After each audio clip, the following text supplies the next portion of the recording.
Hi everyone, कैसे हैं आप सब। तो जैसे हमारी बात हुई थी, हम स्टार्ट करने जा रहे हैं क्या वन शॉट रिवीजन सीरीज़। और आज मैं कौन सा टॉपिक उठाने जा रही हूँ, लाइफ प्रोसेसेस। कौन सी क्लास का? क्लास 10th का। ठीक है, तो हमको सबसे पहले क्या करना है, हमें एनसीईआरटी की बुक्स ओपन करनी है, एक पेंसिल हाथ में उठा लेनी है। जो भी टर्म्स मैं बोलूँगी, अगर आपको लगता है एनसीईआरटी की लैंग्वेज में आपको डिफ़िकल्ट लग रहा है तो आप उसे वहीं ब्रैकेट करके लिख देंगे। हम नहीं चाहते कि हम बार बार एक बुक से, दूसरी कॉपी से, अलग अलग जगहों से उस चीज़ को पढ़ें। हम चाह रहे हैं हम एनसीईआरटी की बुक में ही उसे ख़त्म कर दें, ठीक है, लेकिन साथ में वहीं मेंशन करते जाएं जो हमें नहीं समझ में आ रहा है। क्लियर है ये बात? तो हम स्टार्ट कर रहे हैं लाइफ प्रोसेसेस। ओके, तो लाइफ प्रोसेसेस क्या है बच्चों? जल्दी जल्दी से इसका कंप्लीट करना है, तो जल्दी जल्दी से हाथ चलाएंगे, दिमाग भी पूरी तरीके से कहाँ रखेंगे? बोर्ड पे रखेंगे। क्लियर है? लाइफ प्रोसेसेस, लाइफ प्रोसेसेस का मतलब क्या है? कोई भी ऐसी कंडीशन जिससे पता चले कि कोई चीज़ लिविंग है या डेड है। ठीक है, लिविंग ऑफ कोर्स हमें जो लाइफ प्रोसेस पढ़ने हमें डिफरेंशिएट करना आना चाहिए कि भाई कोई चीज़ लिविंग है कि डेड है। अब लिविंग है तो कैसे पता चलेगा? सांस लेते होंगे, खाना खाते होंगे, पानी भी पीते होंगे, उसका पूरी बॉडी में ट्रांसपोर्ट भी करवाते होंगे। ठीक है, इसके अलावा जो बच गया उसको एक्सक्रीट भी कराते होंगे। ये सारी चीज़ें मुझे बताएंगे कि भाई लिविंग है। ठीक है, लेकिन अगर इस हिसाब से बात करूँ तो ये बहुत बड़े बड़े टर्म्स हैं। शुरुआत करनी है अगर मुझे कहीं से, तो मैं सबसे पहले क्या देखना चाहती हूँ कि भाई कोई चीज़ चल रही है क्या, तो मैं उसको बोलूँगी भाई लिविंग है। क्योंकि मुझे कोई वुडन चीज़ को उठाने के लिए या फर्नीचर को उठाने के लिए दम लगाना पड़ेगा, वो खुद से नहीं जाएगा, मुझे उसको मूव करवाना पड़ेगा। तो वो तो क्या है भाई, साफ पता पड़ गया डेड है। क्लियर हो गई ये बात कि भाई ये जो मूव नहीं कर सकता वो तो डेड है। लेकिन अगर मैं इसी हिसाब से बात करूँ प्लांट की, तो बेचारे हम तो उनको कैटेगरी में रखते हैं लिविंग की। Then why aren't they considered as non living? क्यों नहीं ले रहे उनको नॉन लिविंग? तो बायो कहती है कि कुछ 2-4 भी क्राइटेरिया अगर फुलफिल हो रहे हैं जो बहुत नेसेसरी हैं, ठीक है, अगर वो कुछ क्राइटेरियाज भी फुलफिल हो रहे हैं तो हम उस चीज़ को लिविंग कहेंगे। ऐसा नहीं है कि भाई प्लांट मूव नहीं कर सकता तो वो लिविंग नहीं है। वो न्यूट्रिशन भी ले रहा है, वो रेस्पायर भी कर रहा है, ठीक है, एक्सक्रीट भी कर रहा है, ट्रांसपोर्ट भी कर रहा है। It is a living thing. इसके अलावा अगर इनसाइड जाएं हम, ये तो हम बाहर से देख के बता पा रहे हैं, ठीक है, कि सब कुछ हो रहा है, ग्रोथ भी हो रही है उसके अंदर, तो हमें सब पता पड़ रहा है। लेकिन अंदर का मैकेनिज्म अगर देखें तो जो सबसे शॉर्ट चीज़ है ना, जो हमें बहुत क्लियरिटी दे देगी कि भाई चीज़ लिविंग है, तो वो है मॉलिक्यूलर रिएक्शंस। काफ़ी सारी रिएक्शंस चलती रहती हैं बॉडी में, उनको हम कहते हैं मॉलिक्यूलर रिएक्शंस या मेटाबॉलिज्म भी कहते हैं। मेटाबॉलिज्म का मतलब क्या है? आपने जो खाना खाया उसको किस तरीके से ब्रेक डाउन करवाया जाएगा, आपके सेल्स उसका इस्तेमाल किस तरीके से करेंगे, या आपने ऑक्सीजन ली तो आपके सेल्स उसका किस तरीके से इस्तेमाल करेंगे। हर चीज़ का एक रिएक्शन है हमारी बॉडी में, और वो रिएक्शंस किसके बेसिस पे हो रहा है? जब वो मॉलिक्यूल्स टकरा रहे हैं आपस में तो कुछ नया बिल्डअप कर रहे हैं, या एक बड़ा मॉलिक्यूल है टूट रहा है तो 2 अलग अलग बन रहे हैं। ठीक है, तो ये जितनी भी चीज़ें हम सेल के अंदर देखते हैं ये हमें क्लियर कर देती है कि भाई ये चीज़ें लिविंग हैं या नॉन लिविंग है। ठीक है, ये तो हमारा एक बेसिक कॉन्सेप्ट बैठ गया किसका? लाइफ प्रोसेस का। तो मैं यहीं से एक डेफिनेशन लिख देती हूँ किसकी? लाइफ प्रोसेसेस की। ओके, तो all the processes that tell us that any organism is living are called as life processes। यानी कोई भी ऐसी चीज़ जिसे हमें देख के पता पड़ जाए या जिसे हमने टेस्ट करके पता पड़ जाए कि भाई वो लिविंग है, तो हम ऐसे सारे प्रोसेस को नाम क्या देंगे बच्चों? Life processes. और इस चैप्टर में जितने भी हम लाइफ प्रोसेस पढ़ेंगे उनका एक बार हम नाम देख लेते हैं। पहला क्या आएगा? न्यूट्रिशन। दूसरा क्या आएगा? रेस्पायरेशन यानी सांस लेना। इसके अलावा बात करें थर्ड, तो थर्ड क्या रहेगा? ट्रांसपोर्टेशन, ट्रांसपोर्ट करना किसी मटेरियल को। फोर्थ क्या रहेगा बच्चों? एक्सक्रीशन। क्लियर है ये चीज़ सबको? ठीक है, यहाँ तक का कोई आपको कंफ्यूजन नहीं होना चाहिए, बिल्कुल बेसिक चीज़ बताई है मैंने अभी आपको। अब हम बढ़ेंगे एक एक टॉपिक पे। ठीक है, सबसे पहले हम स्टार्ट करेंगे किसको? न्यूट्रिशन को। ओके, तो आप इसका स्क्रीनशॉट ले सकते हैं।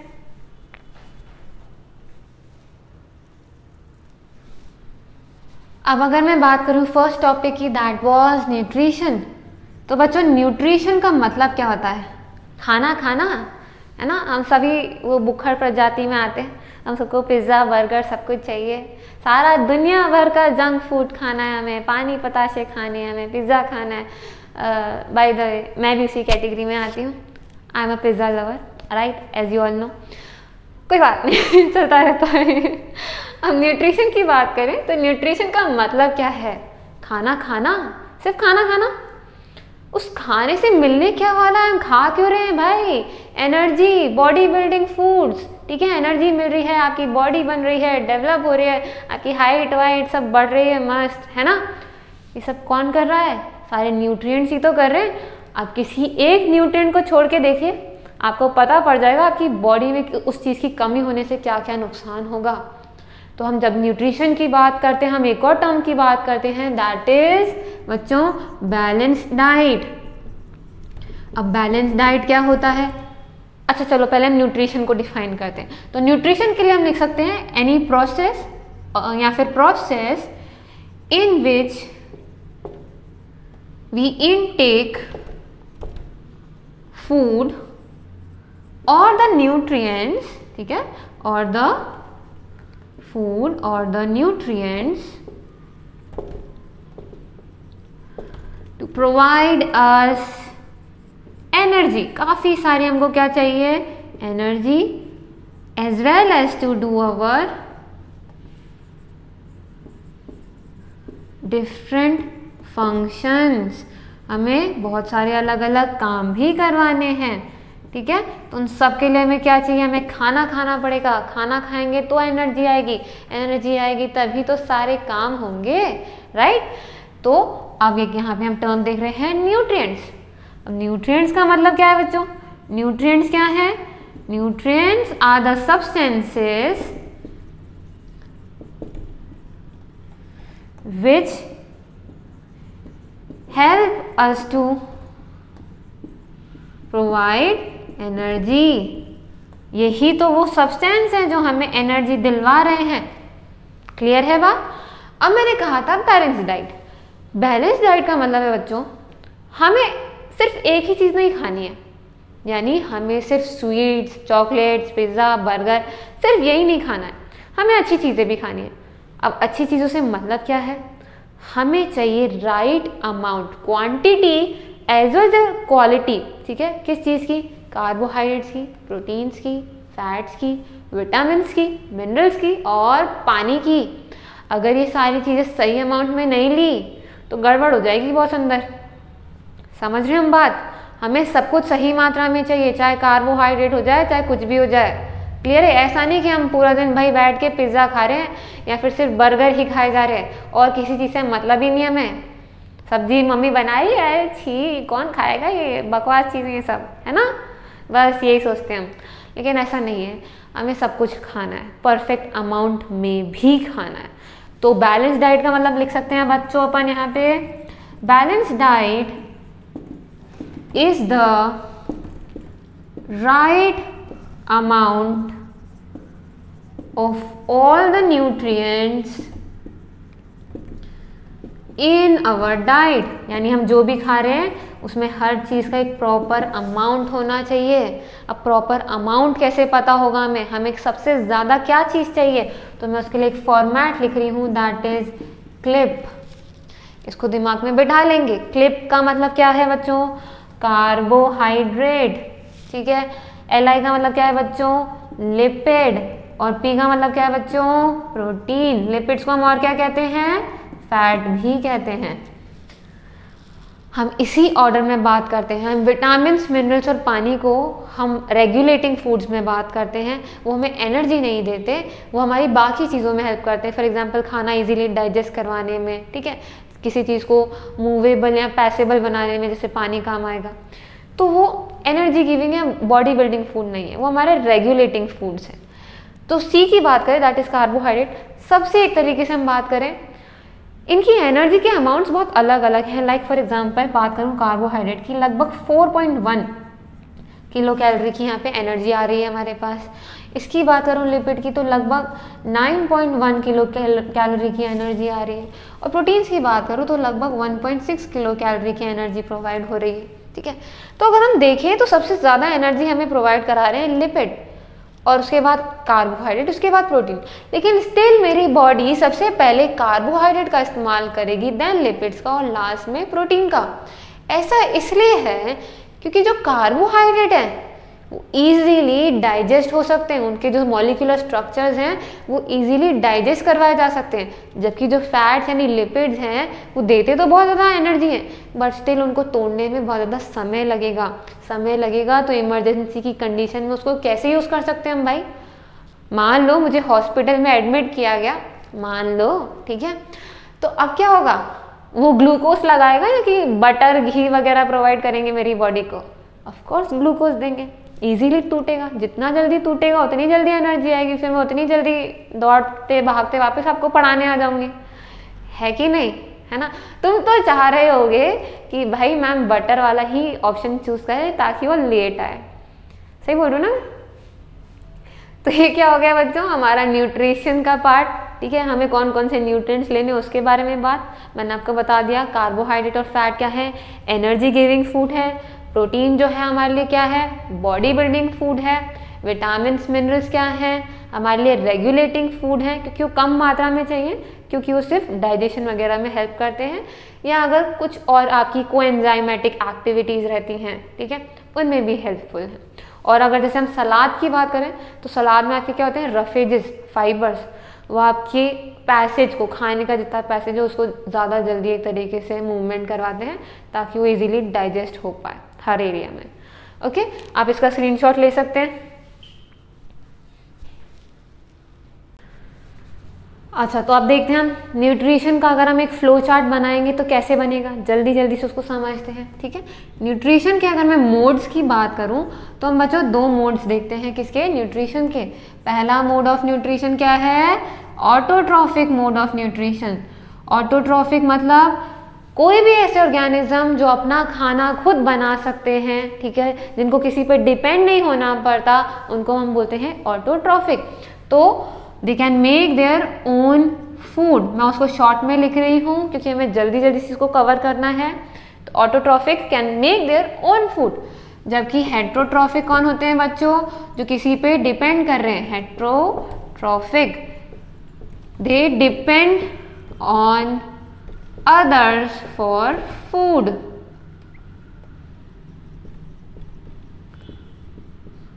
क्लियर है? अब इसके एग्जाम्पल इन टोटल देख लें पहले हम, तो उसमें हम लिख सकते हैं प्लांट्स, राइट, देन साइनोबैक्टीरिया। बच्चों अब देखो, प्लांट्स तो हम सबको पता है अपना खाना खुद बनाते हैं, बचपन से हम यही पढ़ते आ रहे हैं। लेकिन साइनोबैक्टीरिया क्या है? साइनोबैक्टीरिया को हम एक और नाम देते हैं, that is blue green algae. अब आप कह रहे हो मैम बैक्टीरिया भी है, फिर आप कह रहे हो एल्गे भी है, कैसे पॉसिबल है? तो बच्चों पहले साइंटिस्ट ने इसको एल्गे कंसीडर किया था। इसके जितनी भी प्रॉपर्टीज़ हैं, जैसे इसकी जितनी भी चीज़ें प्लांट के साथ मैच कर रही थी, तो उसको एक एल्गे नाम दिया गया था। लेकिन बाद में जब इसके वॉल के स्ट्रक्चर को देखा गया, सेल वॉल के स्ट्रक्चर को, तब बहुत ज़्यादा क्लैरिटी मिली कि that it is a bacteria. लेकिन आगे का टर्म क्योंकि सेम रखना था तो नाम दिया गया साइनो। साइनो का मतलब ही होता है ब्लू ग्रीन, तो they are blue green bacterias, not blue green algae. Clear है? ये भी अपना खाना खुद बना सकते हैं। क्यों? क्योंकि भाई ये भी पिगमेंट रख रहे हैं ब्लू ग्रीन वाला। प्लांट्स के पास क्या होता है? वो ग्रीन पिगमेंट रहता है, क्लोरोफिल, ज़ैंथोफिल होता है येलो के लिए, कैरोटिनॉइड्स होते हैं ऑरेंज कलर के लिए। अब आप बोलोगे मैम इतने सारे बड़े बड़े शब्द मत बताओ ठीक है, लेकिन आदत से मजबूर हूँ मैं, कुछ नहीं कर सकते हम इस चीज़ का। अब है हेट्रोट्रॉफिक। हेट्रोट्रॉफिक क्या है बच्चों? एनिमल्स, यानी हम सब भूखड़ प्रजाति के लोग। खाना नहीं खाएंगे तो कैसे काम चलेगा? और खाना वही ऑफकोर्स ही बात है, हम तो दूसरों पे टूट पड़ते हैं। या तो हम प्लांट्स खाते हैं या हम दूसरे एनिमल्स खा सकते हैं, ठीक है। इसी कैटेगरी से हम हेट्रोट्रॉफ्स को अलग अलग पार्ट में बांटते हैं ना बच्चों।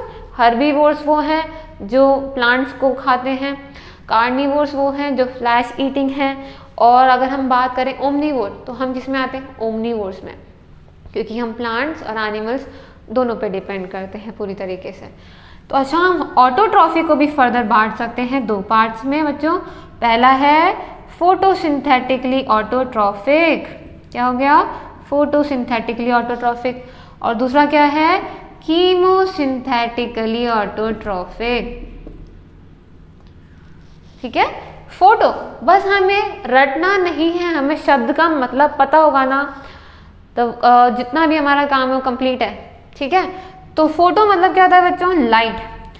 जो लाइट की प्रेजेंस में अपना खाना खुद बना ले वो हो गए photosynthetically autotrophic. Like example plants, यहाँ साइनोबैक्टीरिया भी रख सकते हैं। ठीक है, इसी तरीके से जो केमिकल्स की प्रेजेंस में अपना खाना बना ले बच्चों वो हो गए कीमोसिंथेटिकली ऑटोट्रॉफिक। कीमो क्या होता है? केमिकल। केमिकल को यूज करने वाले कौन कौन है? कुछ बैक्टीरियाज हैं बच्चों जिनका नाम है ग्रीन सल्फर या फिर purple sulphur bacteria.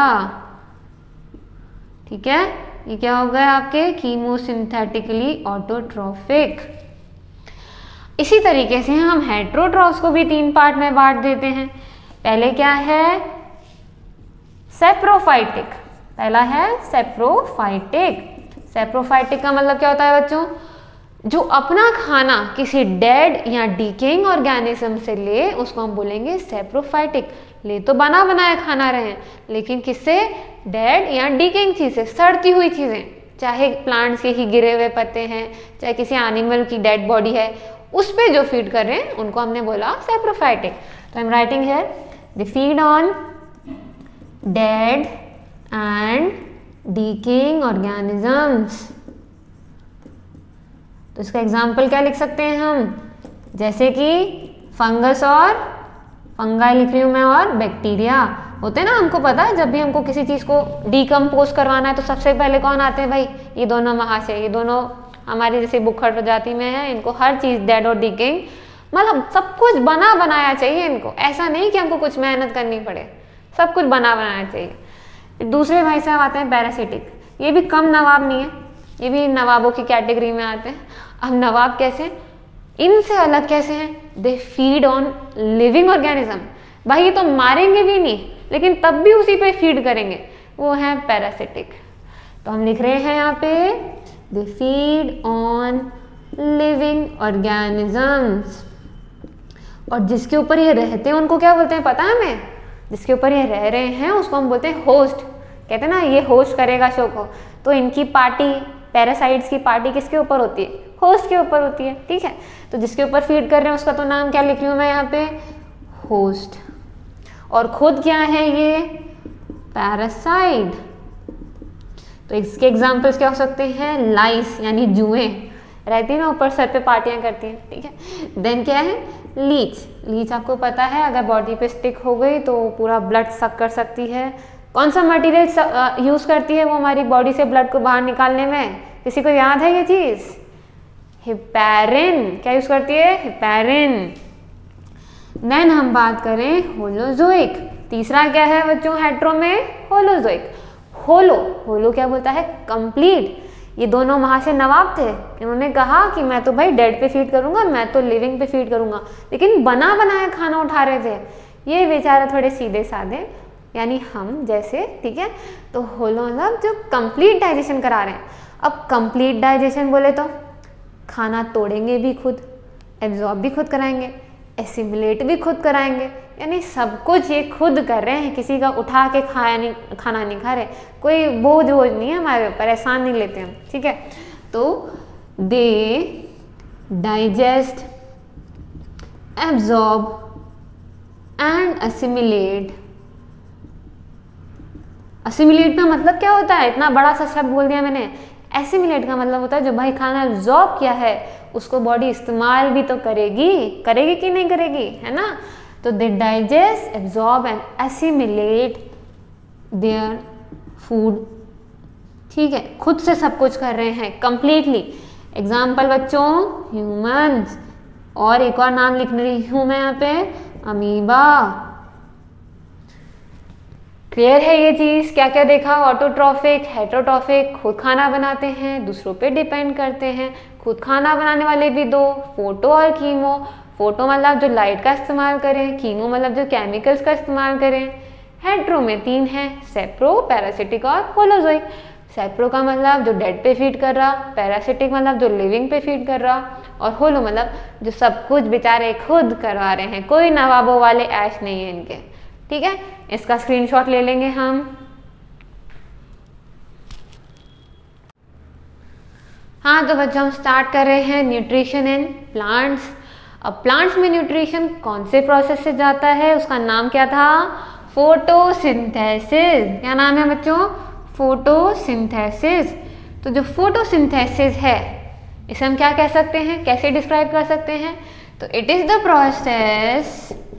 Process by which plants can make their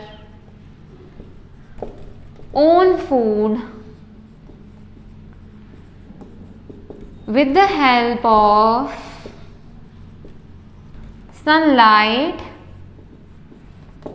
chlorophyll and water। किस किस की मदद से अपना खाना बना रहे हैं भाई, सनलाइट, क्लोरोफिल, वाटर। एक और चीज हम देखेंगे दैट इज कार्बन डाइऑक्साइड। जब तक ये चारों चीज़ें नहीं मिलेंगी तब तक भाई खाना नहीं बनेगा। तो मैं यहाँ पे साथ में लिख ही देती हूँ भाई, ताकि आप कुछ मिस ना कर दें। CO2, ठीक है, कार्बन डाइऑक्साइड। तो अगर मान लीजिए हम कोई सा भी एक फैक्टर को लेके चलते हैं, सनलाइट क्या करती है, धूप नहीं मिलेगी, खाना कैसे बनाएगा बेचारा, रेडिएशन के बिना खाना बनेगा ही नहीं। और प्लांट ने खाना नहीं बनाया तो हम सब तो क्या ही करेंगे, क्योंकि सनलाइट क्या है, हमारी अल्टीमेट सोर्स ऑफ एनर्जी है। अल्टीमेट क्यों बोलते हैं, इसके अलावा हम कोई और सोर्स ऑफ एनर्जी यूज़ नहीं कर रहे। अच्छा आपको एक इंटरेस्टिंग बात बताऊं, अगर 100% ऑफ लाइट अर्थ पे आ रही है, 100% जो लाइट आ रही है उसमें से सिर्फ प्लांट 2% लाइट ही लेता है। ठीक है, 2% लाइट ही लेता है, और उस लाइट को हम बोलते हैं PAR, फोटोसिंथेटिकली एक्टिव रेडिएशन। क्या बोला, फोटोसिंथेटिकली एक्टिव रेडिएशन। सिर्फ ये 2% एनर्जी पूरे वर्ल्ड को चला रही है ना, खतरनाक बात। ठीक है, अब देखो ये 2% एनर्जी, इसमें भी एक लॉ आता है। अब वो लॉ क्या बोलता है, 10% लॉ, कि भाई जितनी स्टेज से आगे बढ़ेगा, जितने ट्रॉफिक लेवल पे खाना बढ़ेगा, 10% वो घटता चला जाएगा। मान लीजिए सबसे पहले प्लांट ने लिया, उसने अपना खाना बनाया, अब इसको खाने के लिए कोई रैबिट आया, तो रैबिट के पास जो एनर्जी जाएगी वो 10% कम होगी प्लांट के कंपैरिजन में। इसी तरीके से फिर उस रैबिट को किसी शेर ने खाया, तो रैबिट की जो एनर्जी थी वो जितनी थी उससे कम 10% जो रहेगी वो जाएगी उस लायन के पास। ठीक है, तो यानी ये सनलाइट है जो कि सब कुछ चलवा रही है, और वो भी कितनी, सिर्फ 2%। अब अगर हम बात करें सनलाइट गायब कर दें तो खाना ही नहीं बना पाएगा प्लांट। सिमिलरली क्लोरोफिल वो ग्रीन पिगमेंट है। ठीक है, वो ग्रीन पिगमेंट है जो सनलाइट को एब्जॉर्ब करता है। क्लोरोफिल नहीं, सनलाइट एब्जॉर्ब ही नहीं होगी, खाना नहीं बनेगा। बात करूं पानी की, पानी नहीं होगा तो कोई प्रोसेस हो ही नहीं सकता ना, लाइफ का पॉसिबल ही नहीं है। और CO2 क्या है भाई, CO2 क्या है, कार्बन डाइऑक्साइड नहीं लेगा प्लांट तो जिंदा ही नहीं रहेगा तो खाना कहाँ से बनाएगा भाई। खाने में हम जो देखेंगे क्या बनता है, ग्लूकोज। हमें एट लास्ट ग्लूकोज से मतलब है पूरी पिक्चर में, तो ग्लूकोज बनाने के लिए भाई कहीं से CO सब लाना पड़ेगा ना, तो देने कौन आएगा, कार्बन डाइऑक्साइड। अच्छा तो हम बात करते हैं सबसे पहले फोटोसिंथेसिस होती कहाँ पे है, तो फोटोसिंथेसिस एक स्ट्रक्चर में हो रही है। स्ट्रक्चर का नाम क्या है बच्चों, क्लोरोप्लास्ट क्या है, एक तरीके का प्लास्टिड है, और ये प्लास्टिड के अंदर पड़ा क्या है, क्लोरो नाम क्यों दिया, इसी के अंदर पड़ा है बच्चों क्या, क्लोरोफिल। यानी ऐसा पिगमेंट क्लोरोफिल क्या करेगा, it helps to absorb sunlight. क्या करेगा बच्चों, it helps to absorb sunlight. ये हो गया हमारा क्लोरोफिल। ठीक है, और उसका मतलब भी पता पड़ गया हमें। अभी जो क्लोरोप्लास्ट है ये मिलेंगे कहाँ, अगर हम बात करें एक पूरे ऑर्गन की, क्वेश्चन में अगर आ गया कि ऑर्गन कौन सा है जहाँ पे ये सारा फोटोसिंथेसिस चल रहा है, तो बच्चों क्या लिखते हैं, लीव्स क्या होती हैं, जो भी उनका मेन पार्ट है, जहाँ आप देखते हैं कि भाई वो हरे हरे जो पार्ट्स रहते हैं, ठीक है, उनको हम बोलते हैं लीव्स। तो लीव्स में क्या रहते हैं? क्लोरोप्लास्ट। लेकिन स्पेशली अगर हम बात करें क्लोरोप्लास्ट की, तो वो कहाँ मिलते हैं? स्टोमेटास के आसपास। स्टोमेटा वाला जितना भी स्ट्रक्चर देखते हैं हम, स्टोमेटास के ऊपर ही हमें क्लोरोप्लास्ट सबसे ज़्यादा क्वांटिटी में मिलते हैं। अब स्टोमेटा क्या है उसकी बात करें हम, तो स्टोमेटा क्या होता है बच्चों? छोटे छोटे से किडनी लाइक स्ट्रक्चर्स होते हैं, बीन लाइक स्ट्रक्चर्स होते हैं। उन बीन लाइक स्ट्रक्चर्स का काम क्या है? ओपनिंग और क्लोजिंग करवाना। यानी जो लीव्स हैं वो अपनी सांस भी तो लेंगी, सांस नहीं लेंगी कार्बन डाइऑक्साइड कैसे आएगा, पानी कैसे आएगा, ठीक है। तो सब चीज़ एक्सचेंज करवानी है, तो उसके लिए हमारे पास प्रेजेंट है प्लांट्स में स्टोमेटास। तो अगर आपने इसका स्क्रीनशॉट ले लिया तो हम आगे बढ़े, ठीक है, ओके।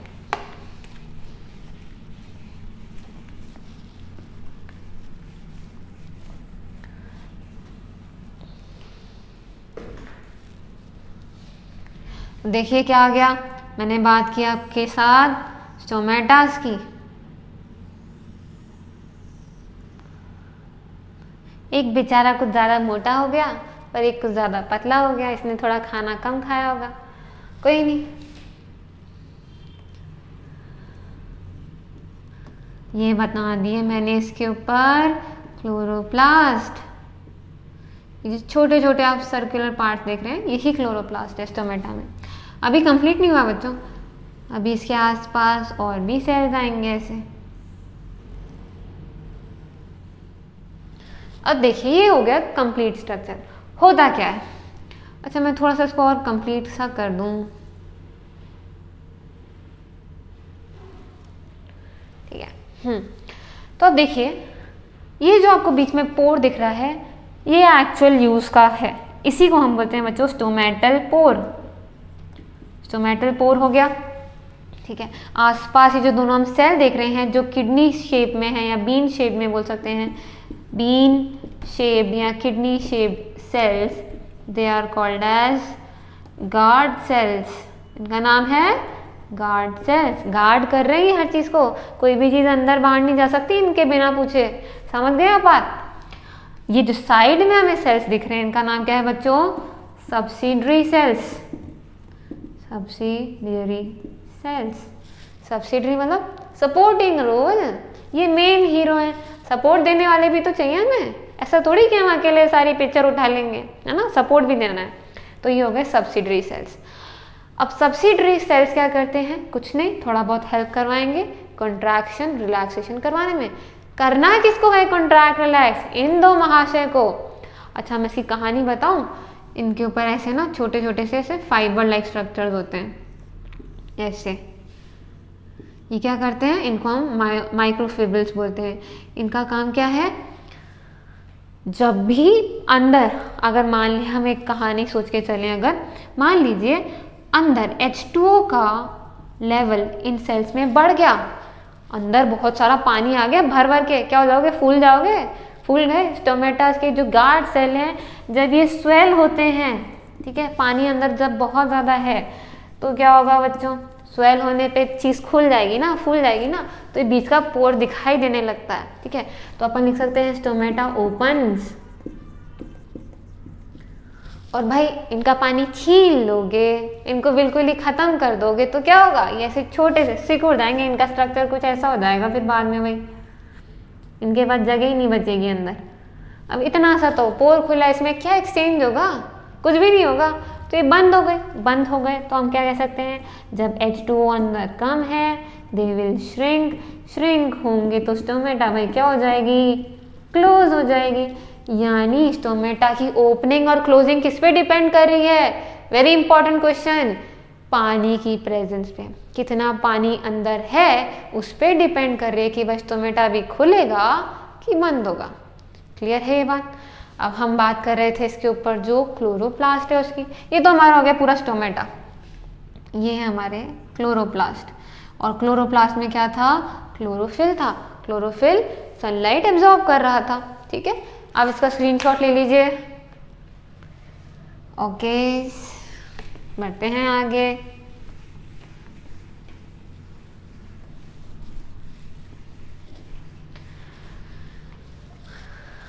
अब देखिए जो क्लोरोप्लास्ट है उसकी बात कंप्लीट हो गई, स्टोमेटा की बात कंप्लीट हो गई।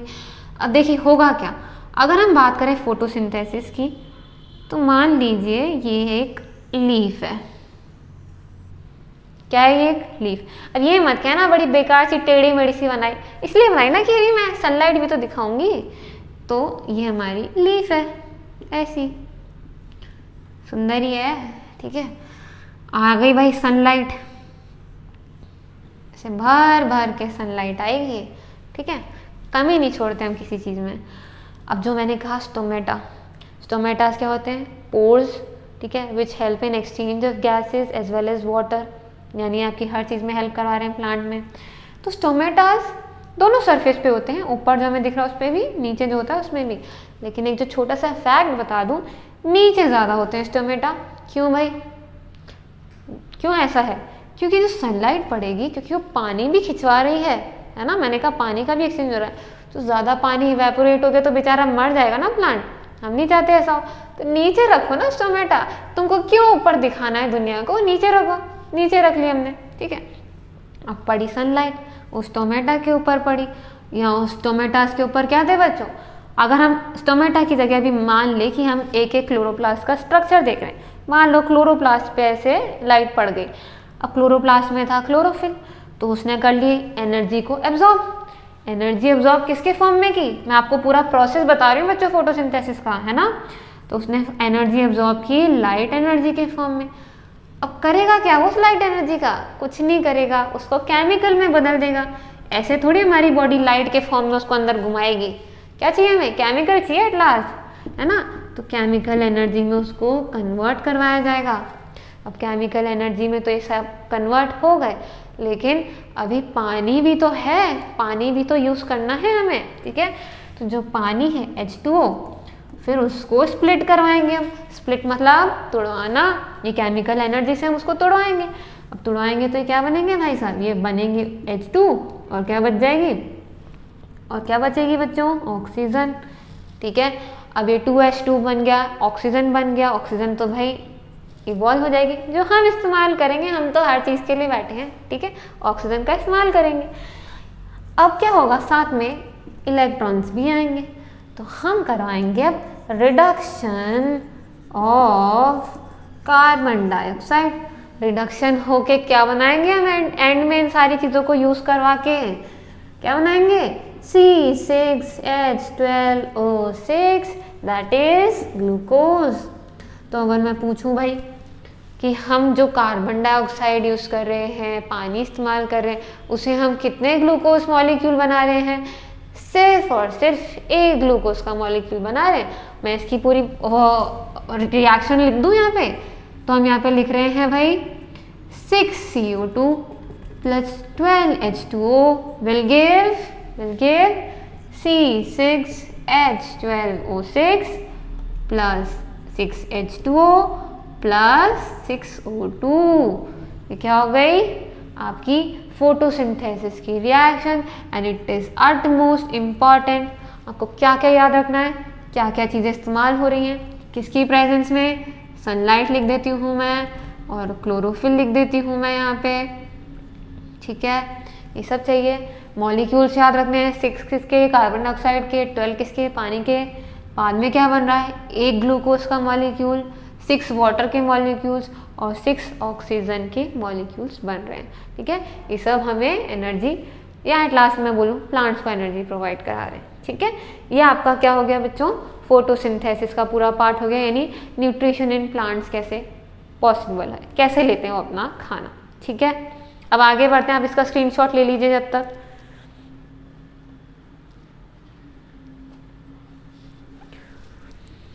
अब हम बात करें अगर अमीबा के अंदर न्यूट्रिशन की, तो न्यूट्रिशन इन अमीबा कैसे होगा?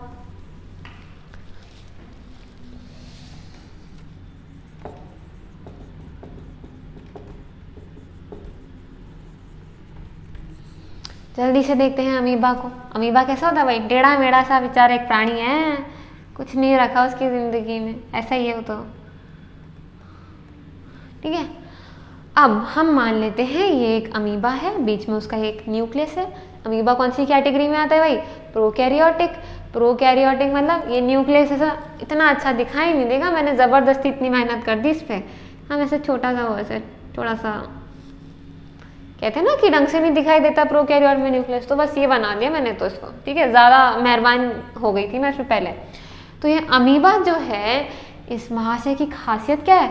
इसने आगे ना इसे खाना देख लिया, इसको दिख गया भाई यहाँ खाना बड़ा है, वही हम सब बुखड़ कैटेगरी के लोग। तो क्या करेगा ये फर्स्ट स्टेप में? इसने खाने को सेंस किया। उसके लिए इनके पास क्या होते हैं? काफ़ी सारे रिसेप्टर्स प्रेजेंट हैं। तो सबसे पहले मैं लिख रही हूँ, they sense the food with the help of receptors. इन्होंने भाई सेंस कर लिया कि आगे खाना पड़ा है। अब उसके बाद दौड़ते भागते हुए, चाहे तो स्लो मोशन में चले जाओ, कोई बात नहीं, जैसा आपको इच्छा हो। ये भाई साहब अमीबा ने खाने को देख लिया तो इसका मन अंदर से ललचा गया, है ना। इसने क्या किया? अब ये मूव कैसे करते हैं अगर आपको पता हो तो ये बनाते हैं सूडोपोडिया। इसने आगे ऐसे अपनी फॉल्स फीड बनाना स्टार्ट कर दी। फॉल्स फीड बोले तो सूडोपोडिया, ठीक है। ये आगे खाना पड़ा है तो they start moving with the help of pseudopodia. Pseudopodia से आगे मूव कर रहे हैं, ठीक है। खाने तक पहुंचेंगे ये। अब सूडोपोडिया से पहुंच तो गए, है ना। अब क्या करेंगे? उस खाने को घेरेंगे। कैसे? मान लीजिए ये है अमीबा, ये उसका सूडोपोडिया है, पहुंच चुका था ये खाने तक। खाने को ऐसे आसपास ऐसे पूरा घेर लिया, ठीक है, कि भाई तुम मेरे कब्जे में हो। तो दे surround the food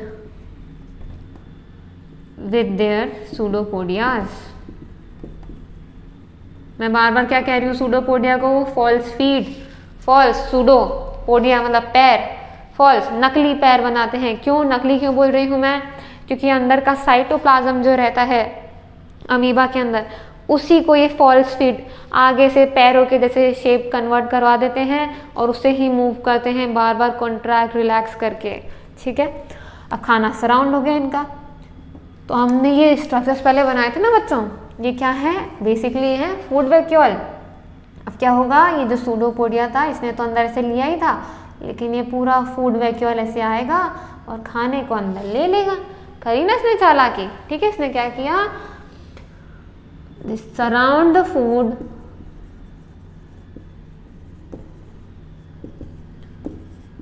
by food vacuole।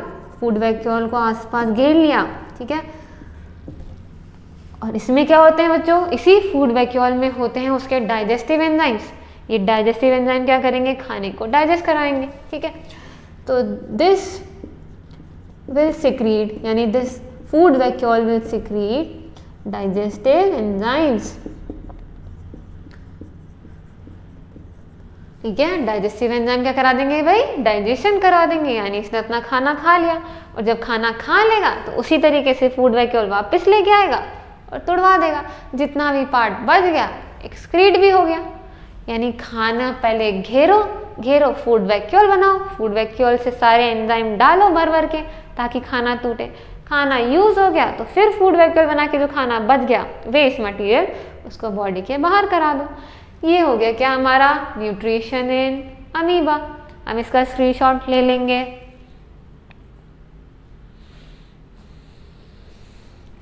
अब हम बात करेंगे न्यूट्रिशन इन ह्यूमंस। ह्यूमंस में किस तरीके से न्यूट्रिशन का इनटेक होगा?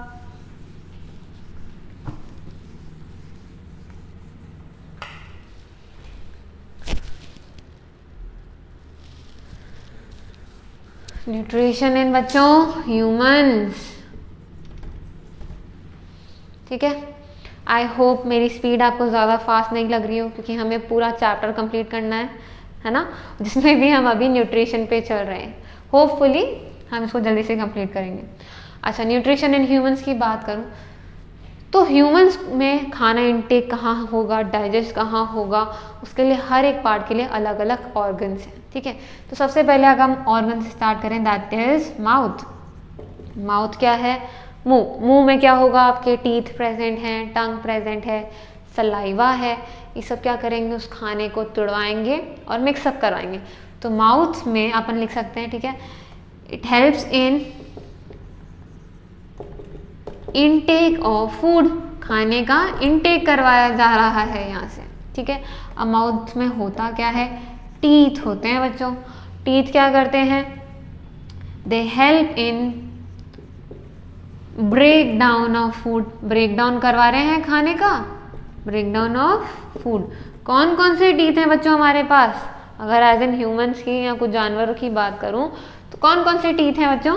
कैनाइन्स हैं हमारे पास, इंसिजर्स हैं, ठीक है, फिर प्रीमोलर्स हैं, मोलर्स हैं हमारे पास, और इसका एक बच्चों डेंटल फॉर्मूला भी है। डेंटल फॉर्मूला क्या कहता है? कैनाइन हमारे पास कितने हैं? 2। हम किस बेसिस पे बात करते हैं बच्चों?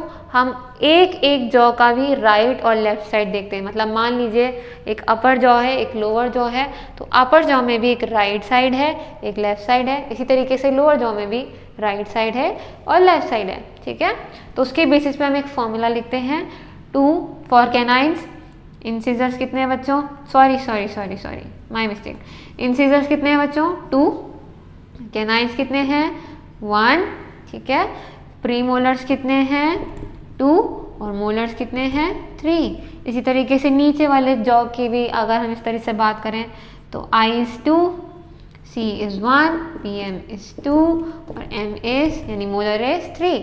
लेकिन ये सिर्फ एक एक साइड के 2 1 2 3 अपॉन 2 1 2 3, तो आगे इस साइड का भी ये पार्ट है, इसलिए मैं आगे लगा रही हूँ इनटू 2 2 1 2 3 2 1 2 3 2 1 2 3 एंड 2 1 2 3। ये है हमारा क्या? Dental formula.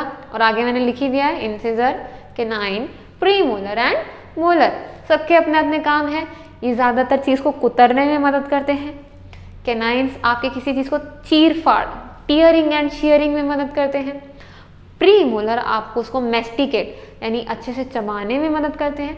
और मोलर्स भी चबाने का काम कर रहे हैं, लेकिन एट लास्ट सलाइवा के साथ उसको पूरा मिक्सअप करवा के आगे भेजने का भी काम कर रहे हैं, ठीक है।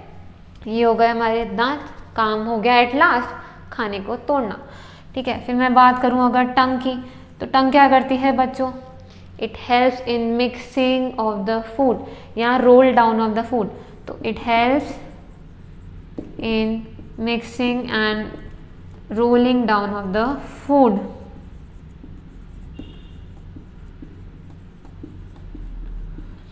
ठीक है, किसकी मदद से? सलाइवा की मदद से। तो इसके आगे कंटिन्यू कर देती हूँ with the help of saliva. Saliva क्या होती है? सलाइवा एक फ्लूइड लाइक चीज़ है हमारे माउथ के अंदर, जो कि एंजाइम्स रखती है काफ़ी सारे, ठीक है। उनका काम क्या है एंजाइम्स का? जितना भी आपने खाना खाया उसमें से लगभग 30% ऑफ जो स्टार्च है आपका, वो आपकी माउथ में ही डाइजेस्ट करवाया जाता है, ठीक है। तो वो डाइजेशन में हेल्प कौन कर रहा है? एक एंजाइम जिसका नाम है सलाइवरी अमाइलेज। तो सलाइवा क्या है? सबसे पहले इसकी बात करें, it is a fluid that helps in starch digestion in mouth. Mouth में डाइजेशन हो रहा है, ठीक है। लगभग कितना? 30% स्टार्च का, ओके। सलाइवा का जो पीएच है अगर मैं उसकी बात करूँ तो इट इज़ अप्रॉक्स 6.8, ठीक है। स्लाइटली एसिडिक, इतना नहीं बोल रही मैं, स्लाइट बोल रही हूँ, ठीक है। देन इसमें एंजाइम कौन सा है बच्चों? Salivary amylase. क्या है? Salivary amylase. सलाइवरी अमाइलेज का एक और नाम है टाइलिन। क्या हो गया? टाइलिन। इसका काम स्टार्च को तोड़ना, और लगभग कितना? 30% स्टार्च तोड़ना का मतलब यहाँ पे हम क्या कह रहे हैं? डाइजेस्ट, ठीक है। ये है हमारा क्या पूरा माउथ से रिलेटेड जितना भी आपका पार्ट है। क्लियर है ये बात? अब जो स्टार्च है थोड़ा सा यहाँ डाइजेस्ट हो गया, लेकिन ऑफ कोर्स ही बात है खाने में और भी स्टार्च है, प्रोटीन्स भी आने हैं, ठीक है, काफ़ी सारे फैट्स भी आने वाले हैं। ये सब चीज़ों को भी तो हमको डाइजेस्ट करवाना है। तो हम इसके आगे बढ़ते हैं, इसका स्क्रीनशॉट लीजिए।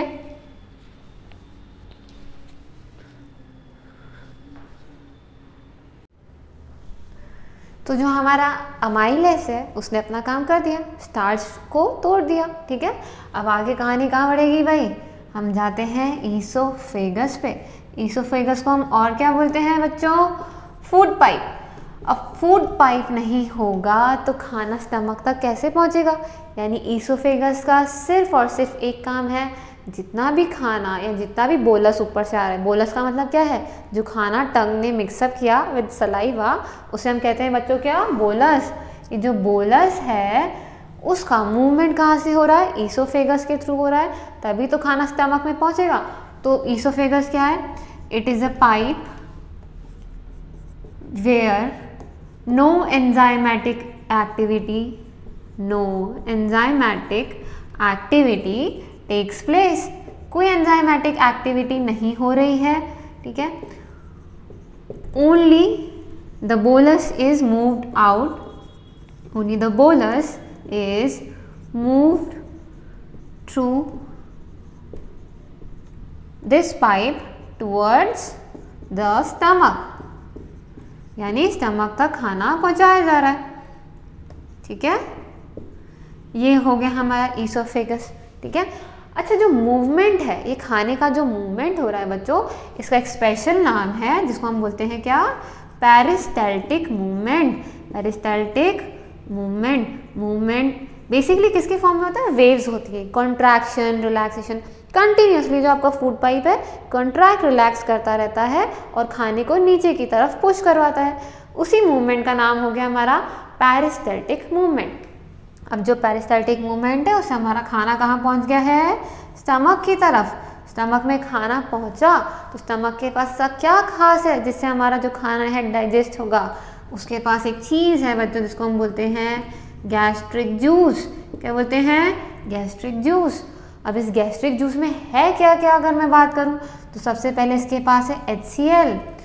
HCl क्या करेगा, जो खाना ऊपर जो अमाइलेस को एक तरीके से एक्टिवेट करा रहा था, ठीक है, जो pH था 6.8 था, अभी हम क्या चाह रहे हैं, उसका जो pH है और डाउन जाए, यानी एसिडिटी बढ़ जाए।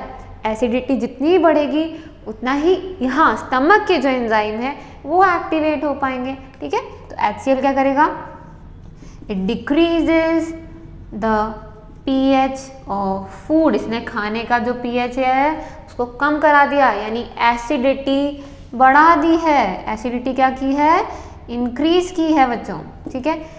अब जैसे ही HCl आया उसने एसिडिटी इंक्रीज की। एसिडिटी इंक्रीज होने से एक एंजाइम था जिसको हम बोलते हैं पेप्सिनोजन। ये पेप्सिनोजन क्या होता है बच्चों, इनएक्टिवेट रहता है। पहले तो ये है हमारे स्टमक में लेकिन ये इनएक्टिवेट रहता है। जैसे ही उसको HCl मिलता है वो एक्टिवेट हो जाता है। तो क्या हुआ, HCl प्लस पेप्सिनोजन, ये आपको क्या देगा बच्चों, पेप्सिन। अब ये है हमारे काम का, ये हो चुका है एक्टिवेट। तो पेप्सिन क्या करेगा, पेप्सिन तोड़ता है प्रोटीन्स को, और किस में तोड़ता है, प्रोटियोसेस और पेप्टोन्स में, ठीक है। तो पेप्सिन क्या है, ये आपके प्रोटीन्स का ब्रेक डाउन करवाएगा, और प्रोटीन्स किस में टूटेंगे, प्रोटियोसेस और पेप्टोन्स के अंदर, ठीक है। ये आपका ब्रेक डाउन हो गया, किसका, प्रोटीन्स का। यानी अगर क्वेश्चन आए कि स्टमक में किस चीज़ का डाइजेशन होता है, तो प्रोटीन्स का डाइजेशन होता है। लेकिन अभी कंप्लीट नहीं हुआ है, क्योंकि प्रोटीन्स की लास्ट यूनिट होती है अमीनो एसिड। अभी नहीं बनी अमीनो एसिड, अभी तो प्रोटियोसिस और पेप्टोन्स बने हैं, ठीक है। तो यहाँ तक क्या हो गया, अभी हमने पेप्सिन की मदद से प्रोटीन्स का डाइजेशन देख लिया। इसके अलावा भी कुछ होता है कि स्टमक में, तो भाई म्यूकस भी होता है, क्योंकि अगर म्यूकस नहीं होगा तो ये जो HCl है ये तो हमारे स्टमक को ही खा जाएगी ना, क्योंकि हमारा स्टमक भी तो प्रोटीन्स, फैट्स और इनका ही बना हुआ है। तो वो HCl तो हमारे स्टमक को भी डाइजेस्ट करा देगी, बट ऐसा नहीं हो रहा। क्यों, क्योंकि म्यूकस प्रेजेंट है। तो it protects the inner lining of the stomach. जितनी भी हमारी इनर लाइनिंग है उसको प्रोटेक्ट कर रही है स्टमक में, वरना वो भी डाइजेस्ट हो सकता है, ठीक है बच्चों। तो ये हो गया हमारा स्टमक तक का पार्ट, ठीक है। आप इसको स्क्रीनशॉट ले लीजिए इसका, ओके। अब देखिए आगे बढ़ते हैं। अब खाना स्टमक के बाद कहाँ जाएगा, अब वो जाएगा कहाँ पे, स्मॉल इंटेस्टाइन में, स्मॉल इंटेस्टाइन में, ठीक है। लेकिन अगर मैं बात करूँ स्टमक और स्मॉल इंटेस्टाइन के बीच में कुछ ग्लैंड्स आ रहे हैं क्या, तो बिल्कुल आ रहे हैं। कौन कौन से ग्लैंड्स आ रहे हैं स्टमक के बाद, ठीक है। तो सबसे पहले अगर मैं देखूँ तो एक साइड पे हम देख सकते हैं गॉल ब्लैडर भी प्रेजेंट है, ठीक है। ये गॉल ब्लैडर क्या करता है बच्चों, क्या करता है, गॉल ब्लैडर जो है ये बाइल जूस का एक तरीके से स्टोरेज रखता है, ठीक है। देन मैं बात करूं लिवर प्रेजेंट है। लिवर क्या करता है, ये बाइल जूस का सिक्रीशन करवाता है, यानी बनाया भाई साहब किसने, गॉल ब्लैडर जी ने, सॉरी आई मीन लिवर ने। देन उसके बाद जितना भी आगे का प्रोसेस है गॉल ब्लैडर टेकअप कर रहा है, ठीक है। अब ये बाइल जूस जो हम बोल रहे हैं बार बार, तो ये है क्या, बाइल जूस है क्या चीज़, ठीक है। तो बाइल जूस में क्या रहता है, जैसे गैस्ट्रिक जूस था वैसे बाइल जूस में क्या रहता है, इसमें काफ़ी सारे आपके पिगमेंट्स होते हैं, जैसे बिलीरुबिन, बिलीवर्डिन, ठीक है। ये सारी चीज़ें प्रेजेंट रहती है। ये पिगमेंट क्या करते हैं, आपकी जो फीसेस होती हैं, हाँ फीसेस यानी बेसिकली जो एक्सक्रीट होने वाला है बॉडी से, उसको पिगमेंट देते हैं येलोइश ग्रीन कलर का। कौन सा, येलोइश ग्रीन कलर का। अब इसके अलावा बाइल जूस में काफ़ी सारे सॉल्ट्स भी हैं। सॉल्ट्स क्या करते हैं बच्चों, खाने के साथ एक तरीके से मिक्सअप होते हैं और उसका डाइजेशन ईजी बनवाते हैं, ठीक है। तो they are helpful in digestion हम लिख सकते हैं, ठीक है। ये सॉल्ट्स हैं काफ़ी सारे। इसके पास कोई एंजाइम नहीं है, तो अगर पूछ लिया जाए ऐसा कौन सा जूस है जिसमें कोई एंजाइम नहीं मिल रहा, तो that is bile juice. Clear हो गई हमारी बात। देन हम आगे बढ़े, अब क्या बोल सकते हैं हम, अब ये हो गया हमारा लिवर का काम हो गया, ठीक है, गॉल ब्लैडर का काम हो गया। साइड में एक और चीज़ आ रही है, पेनक्रियाज। अच्छा, लिवर का अगर मैं शेप बताऊं तो ये कैसा रहता है, बेसिकली ये कुछ ऐसा रहता है, ये कुछ ऐसा स्ट्रक्चर होता है, ठीक है, जिसमें दो लोब्स होती हैं, राइट लोब और लेफ्ट लोब, ठीक है। वो दोनों आपस में ऐसे कनेक्टेड हैं और ये शेप बना रहे हैं इस तरीके का, ठीक है। लिवर के जो सबसे छोटे सेल्स हैं उनको हम हेपेटोसाइट्स भी कहते हैं। अच्छा, पैनक्रियास बच्चों लीफ लाइक एक ग्लैंड है आपका, पत्तों जैसा दिखाई देता है, एक साइड में एक जैसे लीफ लगी हुई हो, लीफ लाइक ग्लैंड है ये हमारा, ठीक है। अब इसका काम क्या है, ये भी कुछ सिक्रीट करना चाहते हैं भाई, इन्होंने कहा मैं भी कुछ सिक्रीट करूँगा, तो वो है पेनक्रियाटिक जूस। क्या है, पेनक्रियाटिक जूस। अब पेनक्रियाटिक जूस भी काफ़ी सारे एंजाइम लेके आएगा अपने साथ, ठीक है। जैसे कि क्या क्या आएगा, यहाँ पे आएंगे ट्रिप्सिन महाशय आएंगे यहाँ पे, ठीक है, यहाँ पे आएंगे काइमोट्रिप्सिन आएंगे यहाँ पे, देन यहाँ पे और आएंगे लैक्टेज आएंगे यहाँ पे, ठीक है, ये सारी चीज़ें आएंगी।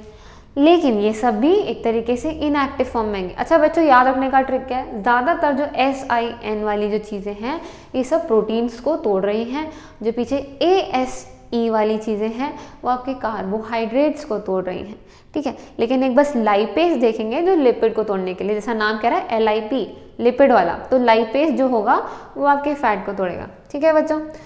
तो ये जो चीज़ें हैं, बाइल जूस, पेनक्रियाटिक जूस, ये सारे मिला के आपके एक तरीके से इंटेस्टाइन में पोर होने जा रहे हैं, तो इनको मिला के इन टोटल अब हम कहेंगे आगे जाके इंटेस्टाइनल जूस, ठीक है। तो आगे क्या बनने वाला आपका, इंटेस्टाइनल जूस बनने वाला है, ठीक है। अब इसका स्क्रीनशॉट ले लिया हो तो हम आगे बढ़ते हैं, ठीक है।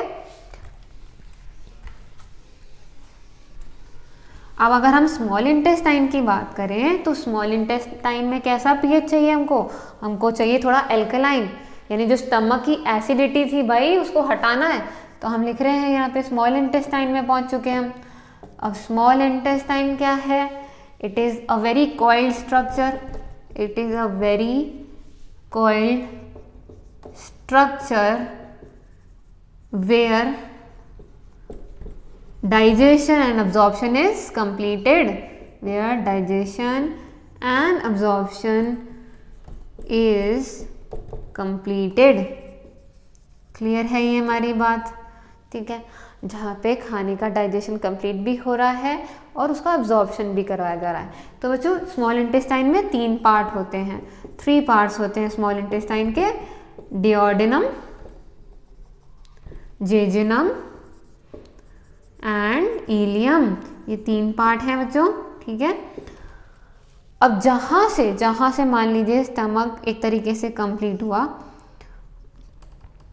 अच्छा अगर हम उसी का ये पाइप लेके चल रहे हैं, अगर स्टमक कंप्लीट हो गया उसके बाद जो पूरी स्मॉल इंटेस्टाइन का वो पार्ट चलता है, ठीक है, इस तरीके से। अगर ये हम लार्ज इंटेस्टाइन का पार्ट ले रहे हैं,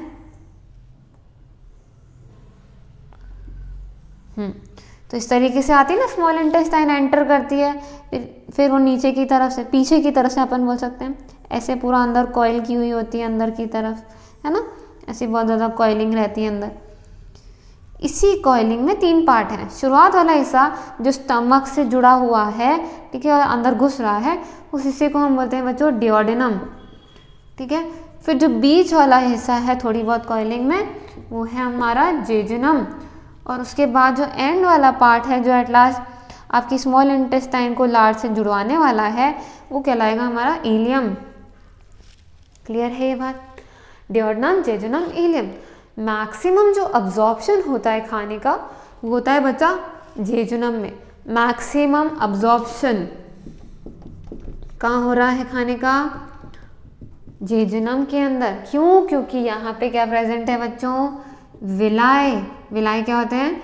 these are finger like projections. Finger like projections present है जो खाने को इजीली एब्जॉर्ब करवा सकते हैं, ठीक है। और इन विलाई के नीचे एक और चीज़ प्रेजेंट होती है, उन्हें हम कहते हैं लैक्टियल्स। ये लैक्टियल्स क्या हैं? बिल्कुल विलाई के नीचे कुछ कैपिलरीज चल रही हैं जो कि फैट का एब्जॉर्प्शन करवा सकती हैं। यानी फैट का एब्जॉर्प्शन कहाँ देखने मिल रहा है आपको? स्मॉल इंटेस्टाइन में, क्योंकि उसके पास लैक्टियल्स प्रेजेंट है, ठीक है। पूरा लैक्टियल्स के अंदर जैसे फैट का एब्जॉर्प्शन हो रहा है, उसका एक बहुत बड़ा सा प्रोसेस है, ठीक है। काइलोमाइक्रोन नाम की एक चीज़ बनती है। बेसिकली होता क्या है, फैट को प्रोटीन की कोटिंग के साथ अंदर लेके आते हैं, फिर फैट तो एब्जॉर्ब हो जाता है, प्रोटीन को वापस बाहर कर दिया जाता है। कहने का मतलब है उसको मास्क अप करके अंदर लेके आए, ठीक है, बेस को बना के बॉडी के अंदर एब्जॉर्ब करवाया है। ओके, तो ये हो गया हमारा क्या? स्मॉल इंटेस्टाइन का हिस्सा। इसकी pH of course it would be above 7 approx, ठीक है, या फिर 7 के अगर पास भी है तो 6.9 ऐसी जाएगी, ठीक है, क्योंकि हमको एसिडिटी जो है वापस न्यूट्रलाइज करानी है, एल्कलिनिटी में जाना है हमको। क्योंकि जितने भी एंजाइम्स आ रहे हैं, trypsin, chymotrypsin, lactase, amylase, different चीज़ें, है ना, वो सब के सब एल्कलाइन मीडियम में ही एक्टिवेट हो पाते हैं। क्लियर है हमारी बात? तो ये हो गया हमारा स्मॉल इंटेस्टाइन का हिस्सा। ट्रिप्सिन क्या करेगा? ट्रिप्सिन और जो हमने बोला था काइमोट्रिप्सिन, ये दोनों मिलकर आपके प्रोटीन्स को तोड़ेंगे। आपको ये भी याद रखना है बच्चों कि कौन सा एंजाइम कौन से पार्ट में मिल रहा है, ठीक है, और वो किस चीज़ को तोड़वाने में हेल्प करता है। तो जैसे कि मैंने कहा SIN आ रहा है तो वो प्रोटीन्स को तोड़वा रहा है, ठीक है। देन अगर मैं बात करूँ लैक्टेज, सुक्रेस, ठीक है, माल्टेज, ये सारे जो एंजाइम्स हैं ये आपके किसी न किसी कार्बोहाइड्रेट को तोड़वा रहे हैं। अब याद कैसे रखेंगे? जितने भी एस वाले हैं ये सब कार्बोहाइड्रेट से रिलेटेड हैं। लैक्टेज लिखा है तो लैक्टोज वाली शुगर तोड़वाता है, सुक्रेस लिखा है सुक्रोस वाली शुगर तोड़वाता है, माल्टेज लिखा है माल्टोज वाली शुगर तोड़वाता है, ठीक है। एंड प्रोडक्ट क्या मिलेगा बच्चों? एंड में हमें ग्लूकोज मिलेगा ही मिलेगा। और इसी तरीके से इनके एंड रिजल्ट में क्या मिलेगा हमको? प्रोटीन्स के टूटने पे क्या बचता है एंड में? अमीनो एसिड AA, और इसके एंड में कार्बोहाइड्रेट यानी एक तरीके से ग्लूकोज, ठीक है। इसके अलावा लाइपेज भी आएगा। लाइपेज आपके फैट को यानी लिपिड को तोड़वाएगा, ओके। और काफ़ी सारे और भी होते हैं जैसे कि न्यूक्लियस। न्यूक्लियस आपकी न्यूक्लिक एसिड्स को भी तोड़ता है, जैसे DNA और RNA को भी तोड़वाना पड़ता है। क्लियर है बात? लेकिन वो थोड़ा डेप्थ में जा रहा है, हम उस पार्ट को अभी स्टार्ट नहीं करेंगे। अच्छा, इसका आप स्क्रीनशॉट ले लीजिए।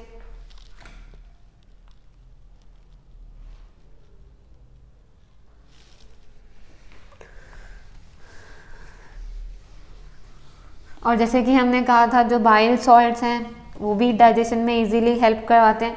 डाइजेशन करवाते कैसे हैं, तो उसके लिए एक टर्म आता है बच्चों, इमल्सीफाई करवाना। इमल्सिफिकेशन का मतलब क्या होता है, जो आपके फैट के ग्लोब्यूल्स हैं, ठीक है, उनको एक तरीके से इजीली तुड़वाना। और फैट किस में टूटता है एंड में, फैटी एसिड और ग्लिसरॉल में। ये भी याद रखने वाली बात है, फैट किस में टूटता है, फैटी एसिड और ग्लिसरॉल में। ओके, तो अब क्या बचा, लार्ज इंटेस्टाइन। लेकिन क्या लार्ज इंटेस्टाइन जो है वो हमारे खाने का डाइजेशन करता भी है? बिल्कुल भी नहीं। वो हमारे लिए क्या करवाता है बच्चों, वाटर, विटामिन्स, मिनरल्स का अब्जॉर्प्शन। ये हमारे लिए क्या करता है, वाटर, विटामिन्स, मिनरल्स का डाइजेशन भी बोल सकते हैं, एब्जॉर्प्शन भी बोल सकते हैं हम, ठीक है। यानी यहाँ पे खाने का कोई रोल नहीं। अगर क्वेश्चन पूछा जाए कि डाइजेशन कहाँ कंप्लीट हो रही है, तो वो है स्मॉल इंटेस्टाइन। पूरी तरीके से खाना डाइजेस्ट हो चुका वहाँ पे। ओके, तो लार्ज इंटेस्टाइन में वाटर, विटामिन एंड मिनरल्स आ गए। इसके अलावा अगर मैं बात करूँ तो बीच में बच रहा है इसके बाद रैक्टम। रैक्टम क्या रहता है बच्चों, रैक्टम में क्या रहता है, रैक्टम में टेम्पररी स्टोरेज होता है किसका, फीसेस का। टेम्पररी स्टोरेज ऑफ फीसेस, यानी जो हम एक्सक्रीट करने वाले हैं, जो खाना बच गया, जो वेस्ट है, उसको स्टोर करने के लिए एक पार्ट है जिसको हम बोलते हैं रैक्टम। ओके, और जो लास्ट पार्ट है दैट इज एनस, ठीक है। It is the exit point, it is the exit point for excreta. Excreta के लिए एग्जिट पॉइंट है हमारा एनस। अच्छा, जैसे स्मॉल इंटेस्टाइन के भी 3 पार्ट थे, वैसे लार्ज इंटेस्टाइन के भी 3 पार्ट होते हैं बच्चों। कौन कौन से, कीकम, कोलॉन एंड रैक्टम, ठीक है। कोई कोई सीकम भी बोलता है उसको, caecum, colon and rectum. Okay, तो रैक्टम तो एंड पार्ट में देख ही लिया हमने। सीकम और जो कोलॉन है, वो जो बबल लाइक स्ट्रक्चर रहता है लार्ज इंटेस्टाइन का, वो उसमें आते हैं। अच्छा, एक और बात, हम इसे बोलते हैं लार्ज इंटेस्टाइन, और वो पहले वाली को हमने कहा था स्मॉल इंटेस्टाइन। लेकिन एक्चुअल में बड़ी कौन सी होती है, small intestine. The bigger one is the smaller intestine. बिल्कुल अपोजिट वर्ड याद रखना है, स्मॉल इंटेस्टाइन में लिखेंगे बिगर, लार्ज इंटेस्टाइन में लिखेंगे स्मॉलर।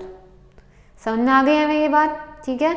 और दूसरी बात क्या है कि जो हर्बीवोर्स हैं बच्चों, उनके अंदर स्मॉल इंटेस्टाइन बड़ा होता है as compare to the carnivores.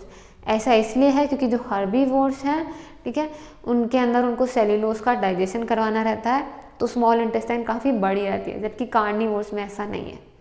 Clear हो गई बात। तो ये आपका न्यूट्रिशन इन ह्यूमंस कंप्लीट हो गया, ठीक है। अब हम बढ़ने जा रहे हैं नेक्स्ट टॉपिक की तरफ, दैट इज रेस्पायरेशन। तो अगर आपने इसका स्क्रीनशॉट नहीं लिया है तो प्लीज़ ले लीजिए। अच्छा, रेस्पायरेशन स्टार्ट करने से पहले एक छोटा सा टर्म है जो मैं ऐड कर देती हूँ यहाँ पे, that is dental caries. Dental caries यहाँ अपन लिख सकते हैं टूथ डीके। डेंटल केरीज का मतलब क्या होता है बच्चों, दांतों का सड़ना।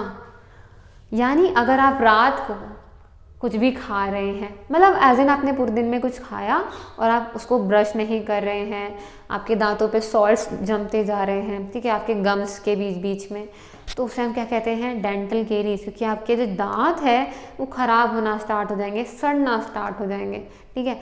फिर आप जितने ये पिज़्ज़ा, बर्गर, चॉकलेट खाते ना, ये आप नहीं खा पाएंगे, सेंसिटिविटी और हो जाएगी। तो अब देख लो तुमको क्या करना है, ठीक है। अच्छा, तो हम बढ़ रहे हैं रेस्पायरेशन में। अब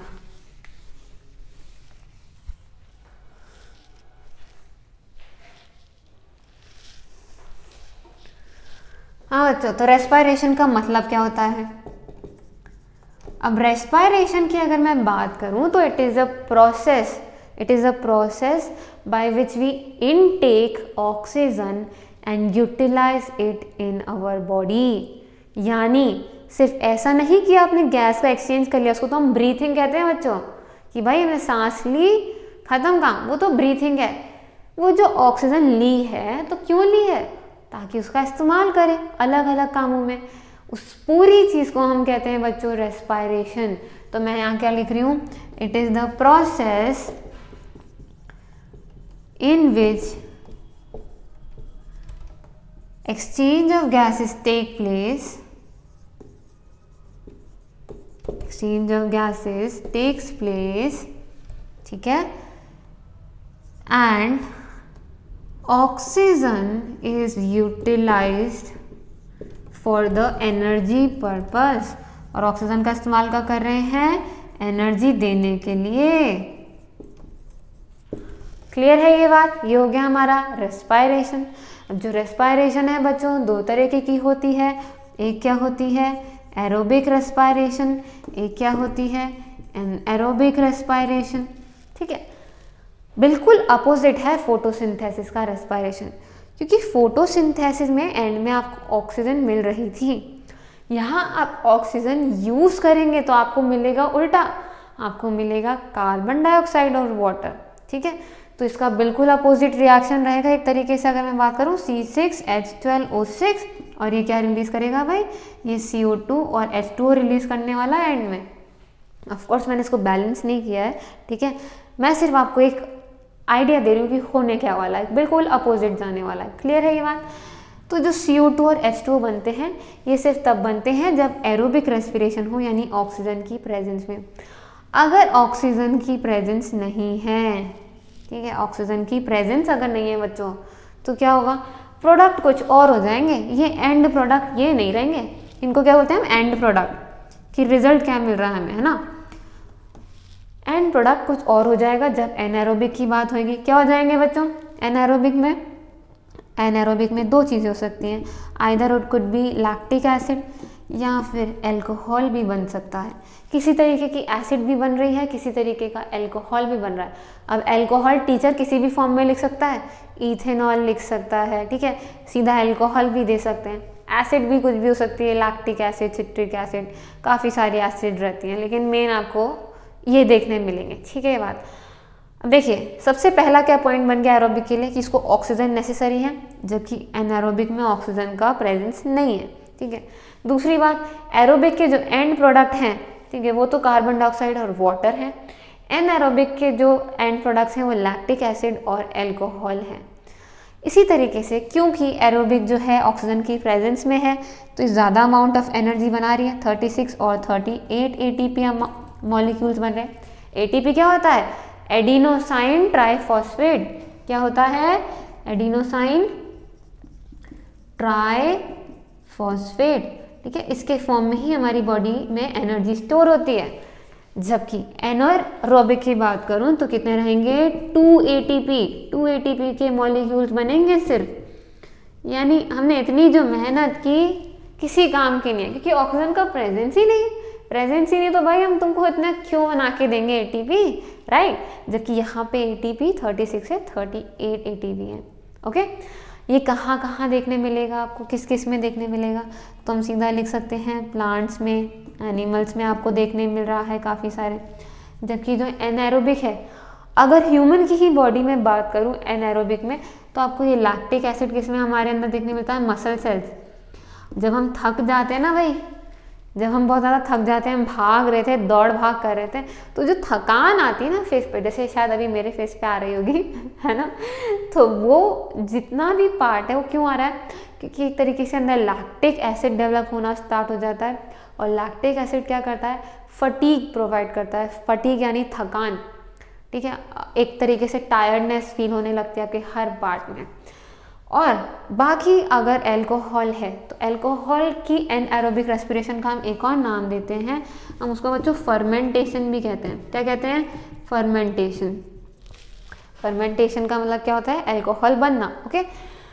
अब अगर हम बात करें फर्मेंटेशन किस किस में देखने मिल रहा है, तो आपको काफ़ी सारी चीज़ों में रह सकता है। ये यीस्ट में देखने मिल सकता है आपको, कुछ और बैक्टीरियाज भी रह सकते हैं काफ़ी सारे, ठीक है। तो ये कुछ पॉइंट्स बन गए।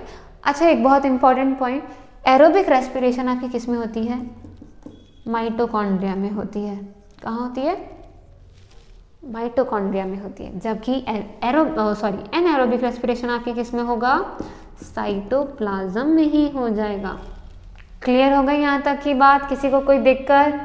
एरोबिक ऑक्सीजन वाली है, इसमें एंड प्रोडक्ट CO2 और H2O है। ये 36 और 38 ATP देती हैं। किस में मिल रही है, प्लांट्स एनिमल्स में। कहाँ हो रहा है ये सारा प्रोसेस, माइटोकॉन्ड्रिया में। एनारोबिक में no oxygen, end product are lactic acid and alcohol. Lactic acid जब होगी, ठीक है, तो मसल सेल्स में आपको देखने मिल सकती है। एल्कोहल वाली जो एनारोबिक रेस्पिरेशन, उसको हम फर्मेंटेशन भी कहते हैं।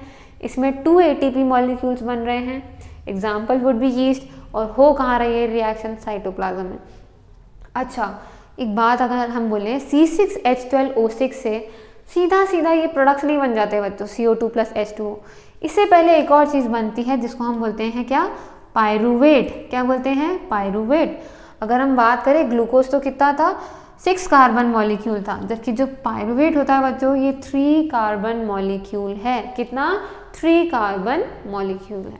क्लियर है ये बात, इसका स्क्रीनशॉट लेंगे हम, फिर आगे बढ़ते हैं।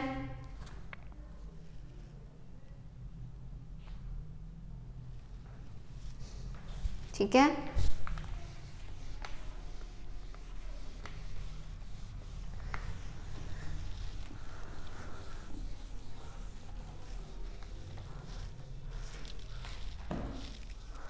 अच्छा आप देखिए, अगर हम प्लांट्स के हिसाब से रेस्पिरेशन की बात करें तो उसका इतना डिटेल नहीं दिया हुआ है एनसीईआरटी में, तो हम उस पर डिस्कशन नहीं करेंगे। हम ह्यूमन रेस्पिरेशन को ही डिटेल में पढ़ेंगे। प्लांट रेस्पिरेशन में बस छोटा सा पार्ट दे रखा है कि स्टोमेटास के थ्रू ही गैसेस का एक्सचेंज होता है, उसी में से इनटेक और आउटटेक किया जाता है। ठीक है, ये बता रखा है। और दूसरा पॉइंट ये बोल रखा है कि हमको प्लांट्स के आसपास रात के समय पे नहीं होना चाहिए, है ना। ऐसा क्यों, प्लांट्स के आसपास रात में क्यों नहीं होना चाहिए, क्योंकि भाई वो जब रिस्पायर करेंगे, है ना, रात के समय पे जब वो उसको एक तरीके से यूटिलाइज करने की कोशिश करेंगे तो they will release more and more carbon dioxide. जितना कार्बन डाइऑक्साइड बनेगा हमारी सेहत के लिए अच्छा नहीं है, क्योंकि हमें तो ऑक्सीजन चाहिए भाई। इसलिए हम अर्ली मॉर्निंग वॉक करेंगे तो बेहतर रहेगा as compare to the nights. Okay, अच्छा अब हम स्टार्ट कर रहे हैं ह्यूमन रेस्पायरेशन। ह्यूमन रेस्पायरेशन की बात करते हैं। अब ह्यूमन रेस्पायरेशन में क्या होता है बच्चों, ह्यूमन रेस्पायरेशन का मतलब क्या है, वही सांस लेना, उसका यूटिलाइजेशन करना। लेकिन हमारे अंदर इसके लिए कौन सा ऑर्गन प्रेजेंट है भाई, कौन सा ऑर्गन है, लंग्स। लंग्स प्रेजेंट है जो इस पूरी गैसेस का एक्सचेंज करवाती हैं। लेकिन भाई लंग्स तो अंदर है, कहीं बाहर से शुरुआत करो ना, अब तो सीधा अंदर पहुंच गए, ऐसे कैसे हो सकता है। तो क्या होगा, लंग्स तक पहुंचने के लिए हमें काफ़ी सारे ट्रैक्ट से जाना है। ठीक है, तो इस पूरे को अपन बोलते हैं क्या बच्चों, रेस्पायरेटरी ट्रैक्ट। एक पूरा ट्रैक्ट प्रेजेंट है हमारे पास। अब रेस्पायरेटरी ट्रैक्ट में आ क्या क्या रहा है आपके पास, सबसे पहले तो आपके आ रहे हैं नॉस्ट्रिल्स, यानी नेजल पार्ट। नॉस्ट्रिल्स कितने हैं आपके, 1 पेयर ऑफ नॉस्ट्रिल्स प्रेजेंट है। ठीक है, नॉस्ट्रिल्स क्या कर रहे हैं आपका, इनटेक ऑफ ऑक्सीजन कर रहे हैं। क्या कर रहे हैं, इनटेक ऑफ ऑक्सीजन ले लिया अंदर। ठीक है, इसको हम क्या बोल सकते हैं, इनहेल करना, इनहेल भी कह सकते थे। ठीक है, अब आगे बढ़े, नॉस्ट्रिल से बात कहाँ पहुँचेगी आपकी, नेजल कैविटी में। नेजल कैविटी में पहुँच गया, यानी ये जो पूरा चेम्बर चल रहा है हमारा, ठीक है, ये पूरा चेम्बर चल रहा है अंदर। ठीक है, उसको बोला नेजल कैविटी। ये सिर्फ पैसेज के लिए है, और साथ में और भी कुछ है क्या भाई, ये जो भी ये दोनों पार्ट है इसमें और भी कुछ चीज़ें हैं क्या, इनमें प्रेजेंट है आपके हेयर्स और म्यूकस। क्या प्रेजेंट है, हेयर्स और म्यूकस। ये क्या करेंगे, कोई भी जो डस्ट पार्टिकल्स हैं उनको एंटेंगल करवा देंगे। Dust particles get entangled hair, एक तरीके से वहीं पे रह जाएंगे, आपकी बॉडी में डस्ट पार्टिकल्स एंटर नहीं कर पाएंगे। ठीक है, यानी सिर्फ एक तरीके से फिल्ट्रेशन कर रहे हो एयर का ये। फिर अंदर बात करें अगर हम, नेजल कैविटी से आगे गाड़ी बढ़ी तो कहाँ पहुँचेंगे हम, फेरिंग्स में। फेरिंग्स में पहुँचेंगे कि नहीं। ठीक है, और फेरिंग्स क्या है, एक तरीके से आपका पैसेज है, इट इज़ अ, ये भी एक तरीके का पैसेज है। पैसेज में 2 रास्ते आते हैं, लेकिन इस फेरिंग्स वाले में भाई आप कौन सा मोड चुनना चाहते हो। एक फेरिंग्स तो रहता है भाई आपके डाइजेशन वाले हिस्से में, दूसरा फेरिंग्स रहता है भाई आपके सांस लेने वाले पैसेज में। तो एक को हम बोलते हैं ओरोफेरिंग्स, जिससे हम खाने का प्रोसेस जा रहा है, दूसरे को हम बोलते हैं नेजोफेरिंग्स, जो हमारे इस पार्ट में रिलेटेड है। इसको हमने कह दिया है बच्चों नेजोफेरिंग्स। अब नेजोफेरिंग्स जो साइड वाइज है वो आपके कहाँ एंटर करवाएगा, एयर को लैरिंग्स में। लैरिंग्स क्या होता है बच्चों, साउंड बॉक्स, या वॉइस बॉक्स भी कह सकते हैं। इसमें आपके क्या मिलते हैं, वोकल कॉर्ड्स, और ये आपकी मदद करते हैं साउंड प्रोडक्शन में। ऑफ कोर्स ही बात है, एयर जाएगी तो साउंड उसी के तो चक्कर में प्रोड्यूस हो रहा है, राइट। तो लैरिंग्स हो गया आपका साउंड बॉक्स। अब इससे आगे बढ़े तो क्या आता है, ट्रेकिया।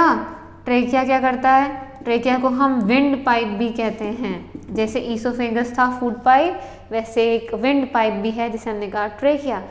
ट्रेकिया किसका बना है, काफ़ी सारी सी शेप्ड कार्टिलेजेस प्रेजेंट हैं। कितने, sorry, C shaped cartilages present हैं। अब जो सी शेप कार्टिलेजेस है, मैं सी क्यों कह रही हूँ, क्योंकि सिर्फ आगे की तरफ से प्रेजेंट है, ये पूरा सर्कल नहीं कर रहे हमारी नेक को, ठीक है। इनका काम क्या है, they help in the passage of air as well as prevent collapse of the wind pipe. यानी कोलैप्स भी नहीं होने देंगे, ऐसा नहीं कि कभी हमारा विंड पाइप पूरा ही बंद हो जाए, उसके लिए ये सी शेप कार्टिलेजेस प्रेजेंट है हमारे पास, ओके। अब आगे बात करें ट्रेकिया के आगे, तो और क्या क्या प्रेजेंट है हमारे पास ट्रेकिया के बाद। अब ट्रेकिया के बाद वो बांटने वाला काम स्टार्ट किया जाएगा कि भाई लंग्स में पहुंचना है। ट्रेकिया क्या था, एक सीधा पाइप था, अब लेफ्ट और राइट लंग में पहुंचना है, तो उसके लिए यानी ट्रेकिया में से 2 ट्यूब्स निकल रही हैं, ठीक है, 2 ट्यूब्स निकल रही हैं। उनका नाम क्या है बच्चों, ब्रोंकस।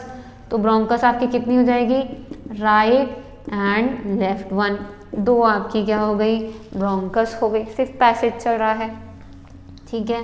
देन फिर आया आपके जो ब्रोंकस है, मान लीजिए अगर हम लेफ्ट वाले लंग में अब एंटर कर चुके हैं ब्रोंकस के थ्रू, तो अब ये जो ब्रोंकस है ये भी छोटी छोटी वेसल्स में डिस्ट्रीब्यूट हो जाएगा काफ़ी सारी, उनको हम कहते हैं बच्चों ब्रोंकियोल्स। पहुँच गए हम ब्रोंकियोल्स में। अब ब्रोंकियोल्स जो हैं जिसमें एंड करते हैं, ठीक है, ब्रोंकियोल्स जिनमें एंड करते हैं, उन स्ट्रक्चर्स का नाम है एल्वियोलाई। क्या नाम है, एल्वियोलाई। अब जो एल्वियोलाई है बच्चों, एल्वियोलाई क्या रहते हैं, छोटे छोटे से बलून या सैक लाइक स्ट्रक्चर हैं। क्या है, बलून या सैक लाइक स्ट्रक्चर हैं जो कि फाइनल एक्सचेंज करवाते हैं ऑक्सीजन और कार्बन डाइऑक्साइड का, ठीक है। तो they are the site of exchange of CO2 and O2, यानी ये फाइनल वही साइट है जहाँ पे एक्सचेंज होगा कार्बन डाइऑक्साइड और पानी के बीच में, करेक्ट है। यानी अल्टीमेट पार्ट है, हम बोल सकते हैं लंग्स की स्ट्रक्चरल एंड फंक्शनल यूनिट है ये, ठीक है ये चीज़। अच्छा, तो ये बलून जैसे दिखते हैं और सैक लाइक भी बोल सकते हैं हम इसको। ये आपका मैंने पूरा ऑर्गन वाला पार्ट कंप्लीट कर दिया रेस्पायरेशन का, ठीक है। अब मैं आपको बताऊंगी प्रोसेस हो कैसे रहा है, तो उसका स्क्रीनशॉट ले लिया हमने। अच्छा, हम आगे देखते हैं आगे प्रोसेस कैसे हो रहा है इसमें, यानी हम सांस ले कैसे पा रहे हैं अंदर।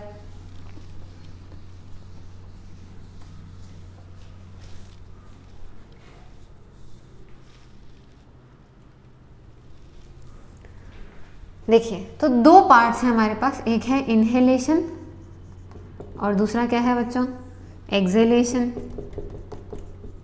इनहेलेशन का मतलब क्या होता है बच्चों, इनटेक ऑफ ऑक्सीजन, राइट। जबकि एक्सहेलेशन का मतलब क्या होता है, एक्सहेल ऑफ CO2, यानी बाहर निकालना CO2 को, ठीक है। अब इनटेक करना है आपको ऑक्सीजन का, तो अंदर की लंग्स की कैपेसिटी आपको बढ़ानी पड़ेगी, करेक्ट है बात। उसकी कैपेसिटी बढ़ाएंगे नहीं तो अंदर आएगी कैसे, ठीक है। तो आपको सब कुछ ओपन अप करना है। कौन कौन से पार्ट्स हैं आपके पूरे लंग वाले एरिया में, लंग्स प्रेजेंट है, साइड में रिब्स प्रेजेंट, यानी पूरा रिब केज है, नीचे की तरफ एक डायफ्राम है। डायफ्राम क्या करता है, ऐसी मसल है जो आपके इनहेलेशन एक्सहेलेशन में एक तरीके से मदद करवाती है और आपके बॉडी को भी 2 पार्ट्स में कट करती है, थोरैक्स एंड नीचे वाला जितना पार्ट बचा उसको हम बोलते हैं एब्डोमेन, राइट। तो इनटेक ऑफ ऑक्सीजन में आपको सारे पार्ट की कैविटी बढ़ानी है, तो हम लिख सकते हैं volume of the lungs increase, ठीक है। यहाँ पे लंग्स का जितना भी वॉल्यूम है उसको इंक्रीज कराना है, यहाँ पे वॉल्यूम ऑफ द लंग को डिक्रीज कराना है। क्या कराना है बच्चों, डिक्रीज, ठीक है। अब आगे बढ़े अगर देखें तो वॉल्यूम ऑफ लंग इंक्रीज कैसे होगा, रिब केज या रिब्स भी लिख सकते हैं बच्चों हम यहाँ पे, ribs move outward, ribs move outward, जबकि यहाँ पे रिब्स मूव इनवर्ड। अंदर जितना प्रेशर क्रिएट होगा उतनी जल्दी तो हम कार्बन डाइऑक्साइड निकालेंगे, तो रिब्स मूव इनवर्ड। क्लियर है। फिर किसकी बात करेंगे हम, पूरा डायफ्राम की। तो डायफ्राम का नॉर्मल शेप होता है बच्चों डोम शेप। अब बताइए डायफ्राम ऐसे डोम जैसे रहेगा तो चेस्ट कैविटी कम रखेगा ना, हमको तो चाहिए थी बढ़ानी है, इनहेल करना है, तो हमको इसको फ्लैट करवाना पड़ेगा। तो डायफ्राम फ्लैटन्स, जबकि यहाँ पे डायफ्राम रिमेन्स डोम शेप। कैसा रहेगा बच्चों, डोम शेप्ड। क्लियर है ये बात, ठीक है। इसके आगे बात करूँ, इन टोटल चेस्ट कैविटी जो है इंक्रीज होगी, चेस्ट कैविटी इंक्रीजेस, जबकि यहाँ पे चेस्ट कैविटी डिक्रीजेस। ये हो गया हमारा इनहेलेशन और एक्सहेलेशन। इसके बिना हम ब्रीथ ही नहीं करेंगे, ब्रीथ नहीं करेंगे तो ऑक्सीजन अंदर जाएगी नहीं तो यूज़ होगी नहीं, यानी रेस्पायरेशन नहीं हो पाएगा। ठीक है, इसका स्क्रीनशॉट ले लेंगे हम।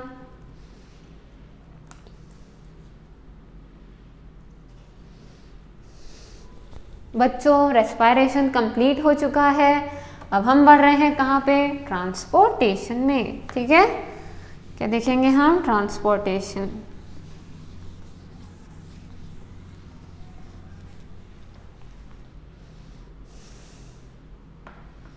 चलिए देखते हैं ट्रांसपोर्टेशन। तो ट्रांसपोर्टेशन का मतलब क्या है बच्चों, ट्रांसपोर्टेशन का मतलब क्या है, जितने भी हमने न्यूट्रिएंट्स लिए, ऑक्सीजन लिए, कोई ऐसा भी तो प्रोसेस हो जो भाई इसको पूरी बॉडी में घुमा के आए। मैंने ऑक्सीजन ले ली, लंग्स में ही रख ली, उसको अलग अलग सेल्स को दिया ही नहीं, बेचारे उनके पास एनर्जी कहाँ से आएगी, ऑक्सीजन कहाँ से आएगी।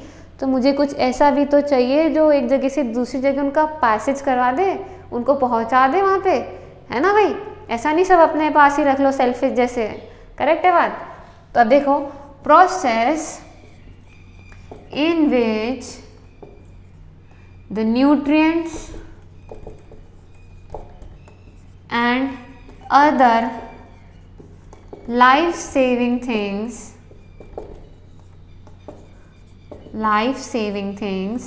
are transported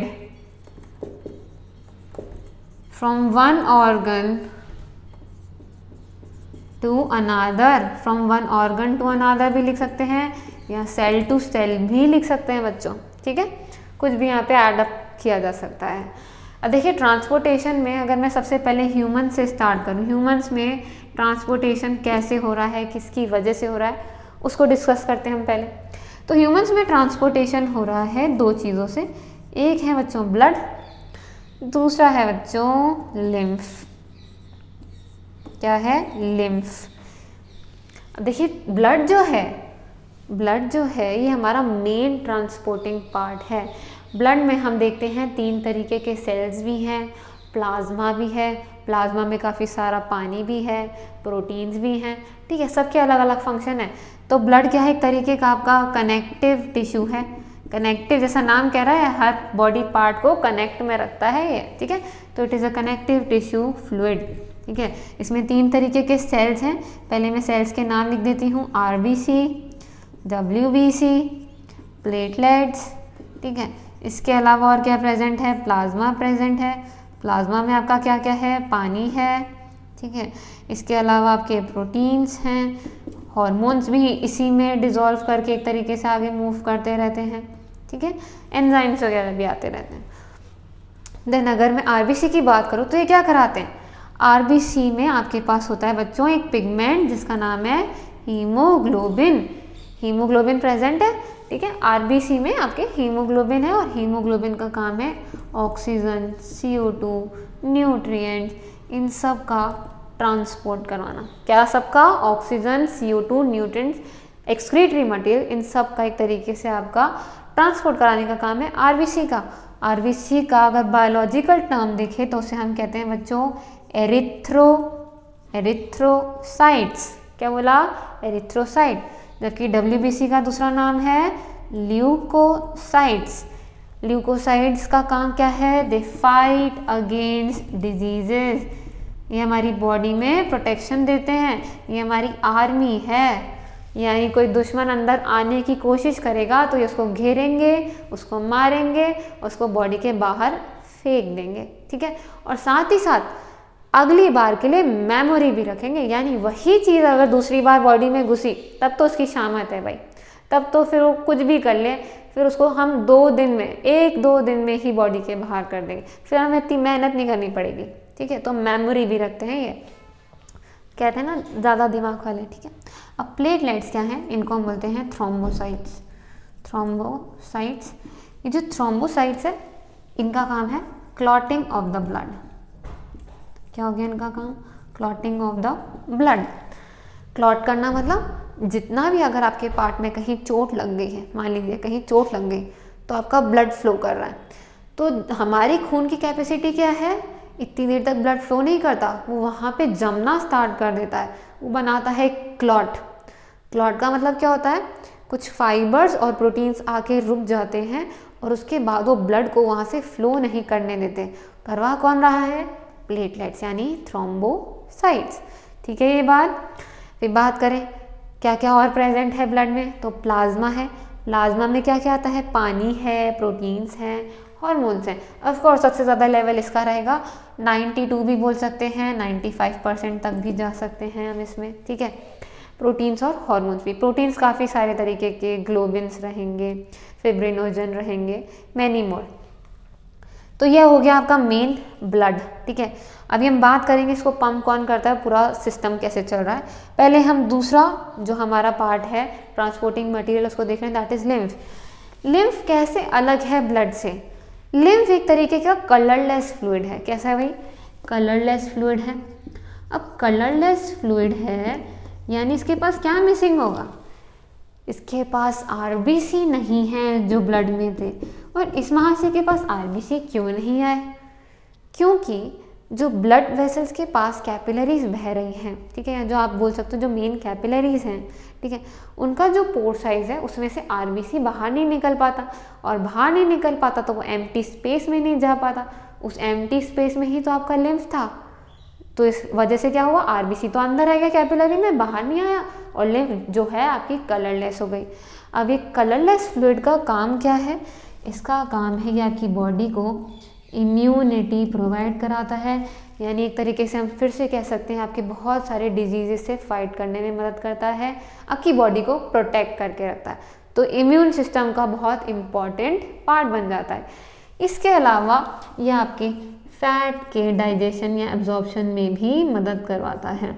इसके बिना फैट का एब्जॉर्प्शन इजीली पॉसिबल नहीं है। क्लियर है ये बात? इसका स्क्रीनशॉट ले लेंगे हम।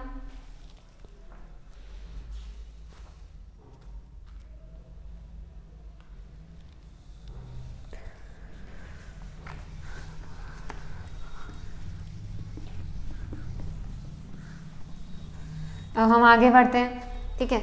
अब देखिए वो जो ब्लड है, वो जो ट्रांसपोर्टिंग मटेरियल है हमारे अंदर, वो आगे कैसे बढ़ रहा है, या कौन सी जो मशीन है वो उसको आगे बढ़वा रही है, तो उसका नाम क्या है बच्चों? हार्ट। हमारे पास हार्ट है जो कि क्या करता है? It pumps blood in the body, it pumps blood in our body, यानी इसके बिना आगे खून पास ही नहीं होगा, ठीक है बात। अच्छा, तो हम स्ट्रक्चर अगर बनाएं तो इस तरीके से 2 एट्रियम रहते हैं, नीचे 2 वेंट्रिकल रहते हैं, ठीक है। देखिए ऊपर वाले दोनों चैम्बर्स हैं। अगर इन टोटल हार्ट की बात करें तो 4 चेम्बर्ड हार्ट है हमारा। कितना? 4 चेम्बर्ड हार्ट। ये जो 4 चेम्बर्ड हार्ट है इसमें जो अपर 2 हैं, ठीक है, उनका नाम क्या है बच्चों? उनको हम बोलते हैं एट्रियम। क्या बोल दिया? एट्रियम। और नीचे वाले जो दोनों हैं उनको हम बोलते हैं वेंट्रिकल। अगर हम साइज़ की बात करें तो देख के ही पता पड़ रहा है एट्रियम छोटे होते हैं किन से? वेंट्रिकल्स के कंपैरिजन में। इसके अलावा एट्रियम की और बात करूँ तो इसकी जो वॉल है एज कंपैरिजन थिन है, किसके कंपैरिजन में? वेंट्रिकल। वेंट्रिकल की मसल्स या वॉल्स जो है काफ़ी थिक होती हैं, क्योंकि इनको पूरी बॉडी में अब खून को आगे भेजना है, ठीक है, तो इनके कंपैरिजन में थिक वॉल्स हैं। और सबसे ज़्यादा जिसकी वॉल्स मजबूत होती हैं वो रहेगा आपका लेफ्ट साइड, क्योंकि यही एट लास्ट पूरी बॉडी में ट्रांसफ़र करवाएगा इन वाले राइट वाले साइड वेंट्रिकल को, तो लंग्स में वो चीज़ को पहुंचाना है, ब्लड को। क्लियर है? तो मैं यहाँ लिख रही हूँ क्योंकि राइट साइड है तो उसका नाम क्या हो गया, राइट एट्रियम। ये क्या है, ये आपका लेफ्ट एट्रियम। ये क्या है, ये है राइट वेंट्रिकल।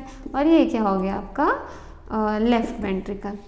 ठीक है, इसी तरीके से इनके बीच में यहाँ पे से पार्टीशन रहता है, ये पार्टीशन प्रेजेंट है।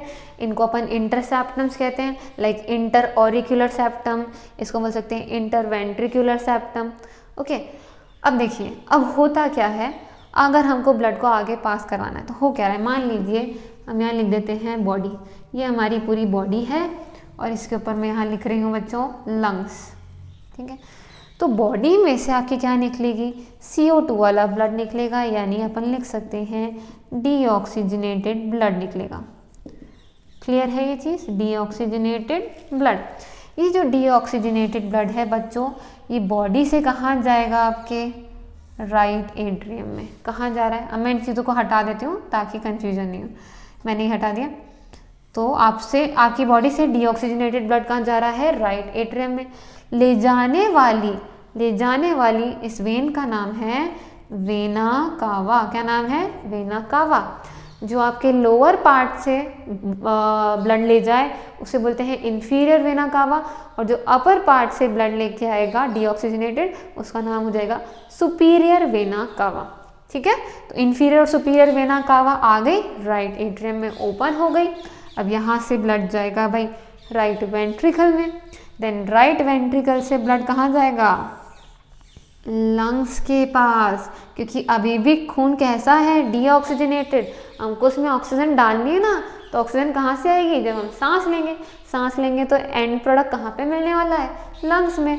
यहाँ पे पहुँच गया खून, लेकिन भाई ये ले जाने वाले का नाम, इस ले जाने वाले का नाम है बच्चों पल्मोनरी आर्टरी। और ये जो पल्मोनरी आर्टरी है ना, ये है एक्सेप्शन, क्योंकि आर्टरी जो है वैसे तो ऑक्सीजनेटेड ब्लड कैरी करती हैं, लेकिन ये महाशय जो हैं ये कार्बन डाइऑक्साइड यानी डीऑक्सीजनेटेड ब्लड को कैरी करें, तो ये भी बन गए क्या हमारे एक्सेप्शन।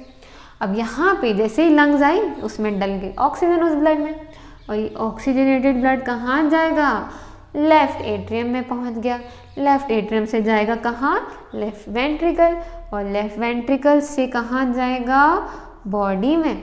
अब देखिए कौन कौन सी आपकी वेन्स बच गई, सॉरी आपकी नेमिंग बच गई। ये ऑक्सीजनेटेड ब्लड को ले जाने वाली का नाम ये है पल्मोनरी वेन। क्या हो गई, पल्मोनरी वेन।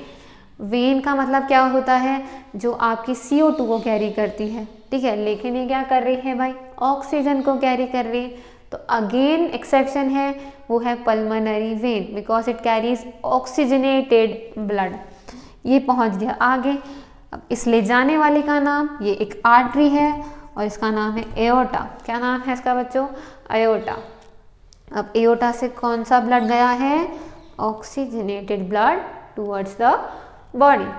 ठीक है, ये आपकी पूरी एक कार्डियक साइकिल है, हम इसे क्या कहते हैं, कार्डियक साइकिल। अच्छा देखिए, जब एट्रियम कॉन्ट्रैक्ट करते हैं तब वेंट्रिकल रिलैक्स रहते हैं, जब वेंट्रिकल्स कॉन्ट्रैक्ट करते हैं तो एट्रियम रिलैक्स रहते हैं। क्लियर है ये बात हमारी।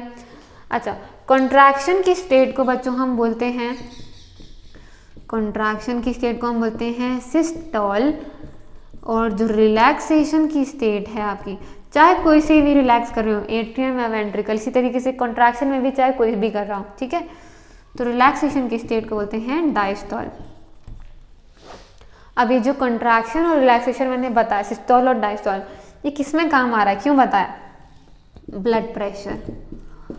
ब्लड प्रेशर क्या होता है बच्चों, ब्लड प्रेशर का मतलब क्या है, किस तेजी से ब्लड का फ्लो करवाया जा रहा है आपकी आर्टरीज में या आपके बॉडी पार्ट्स में, उसे हम बोल रहे हैं आपका ब्लड प्रेशर। तो ब्लड प्रेशर जो रहता है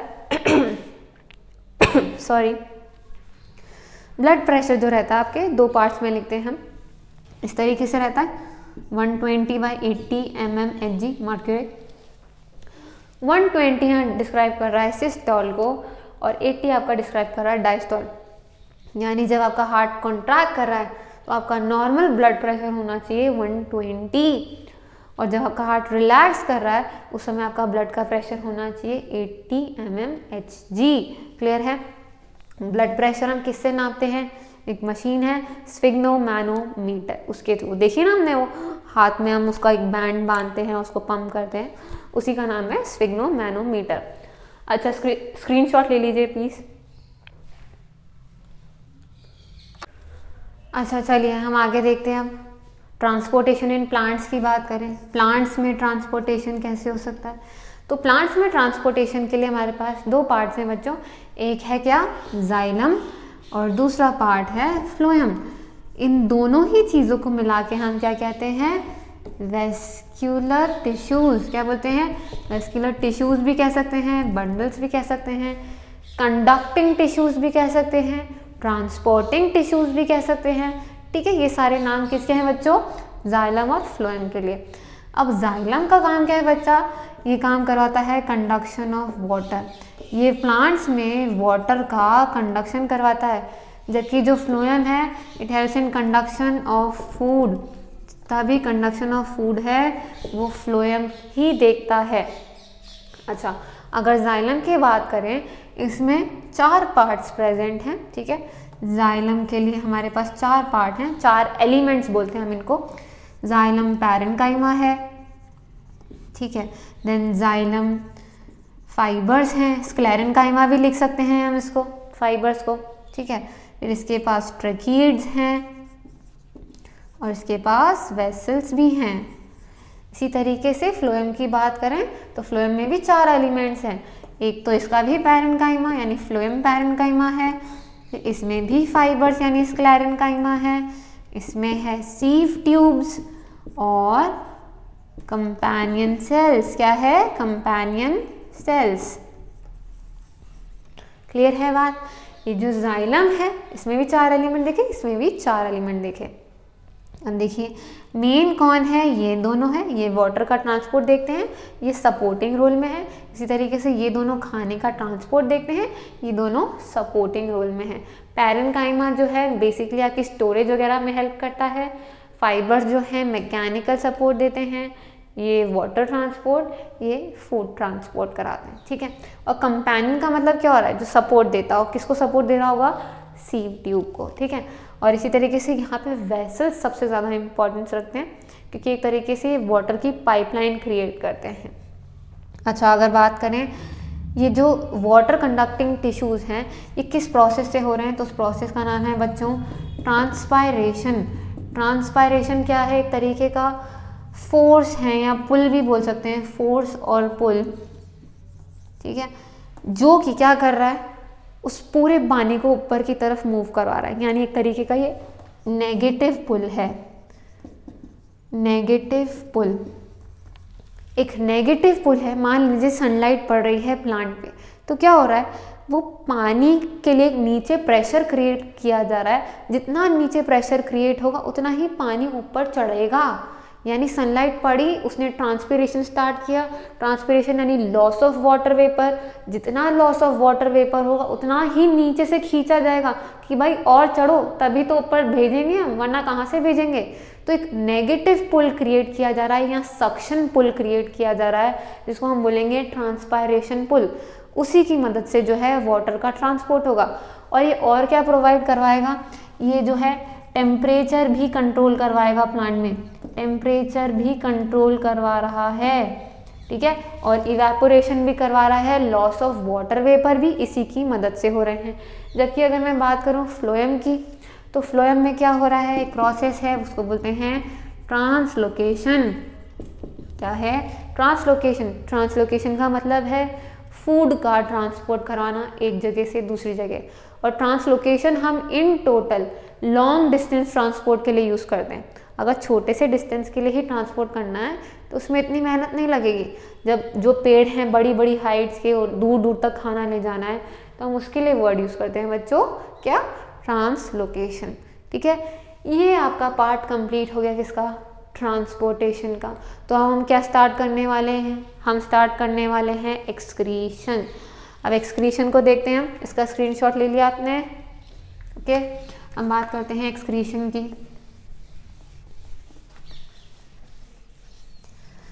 अच्छा चलिए देखते हैं एक्सक्रीशन में क्या है। अब देखिए एक्सक्रीशन का मतलब क्या होता है। एक्सक्रीशन का मतलब है जितना भी वेस्ट मटेरियल बना है बॉडी में उसको एक्सक्रीट आउट करना, निकाल देना, क्योंकि वो हमारे यूज़ का ही नहीं है तो हम ज़बरदस्ती का बोझ लेके क्यों घूमें। ठीक है, तो लिख सकते हैं हम process of removal of waste material from the body of an organism, उसको हमने कह दिया है एक्सक्रीशन। ओके, अब देखिए एक्सक्रीशन में अगर चलिए हम ह्यूमन से स्टार्ट करते हैं। ह्यूमन्स में एक्सक्रीटरी मटेरियल कौन कौन से हो सकते हैं।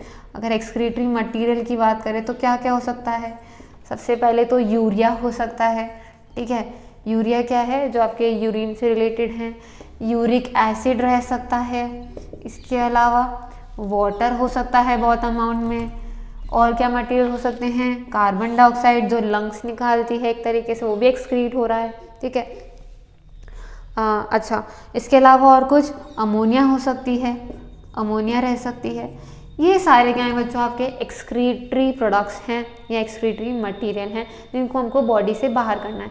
स्वेट के फॉर्म में, यूरिन की फॉर्म में, एक्सक्रीटा के फॉर्म में, अलग अलग फॉर्म में ये सारी चीज़ें आपकी बॉडी से बाहर निकालनी रहती हैं। ठीक है, नहीं निकाली और ये डिपॉजिट होती चली गई तो बहुत ज़्यादा प्रॉब्लमैटिक हो जाएगा।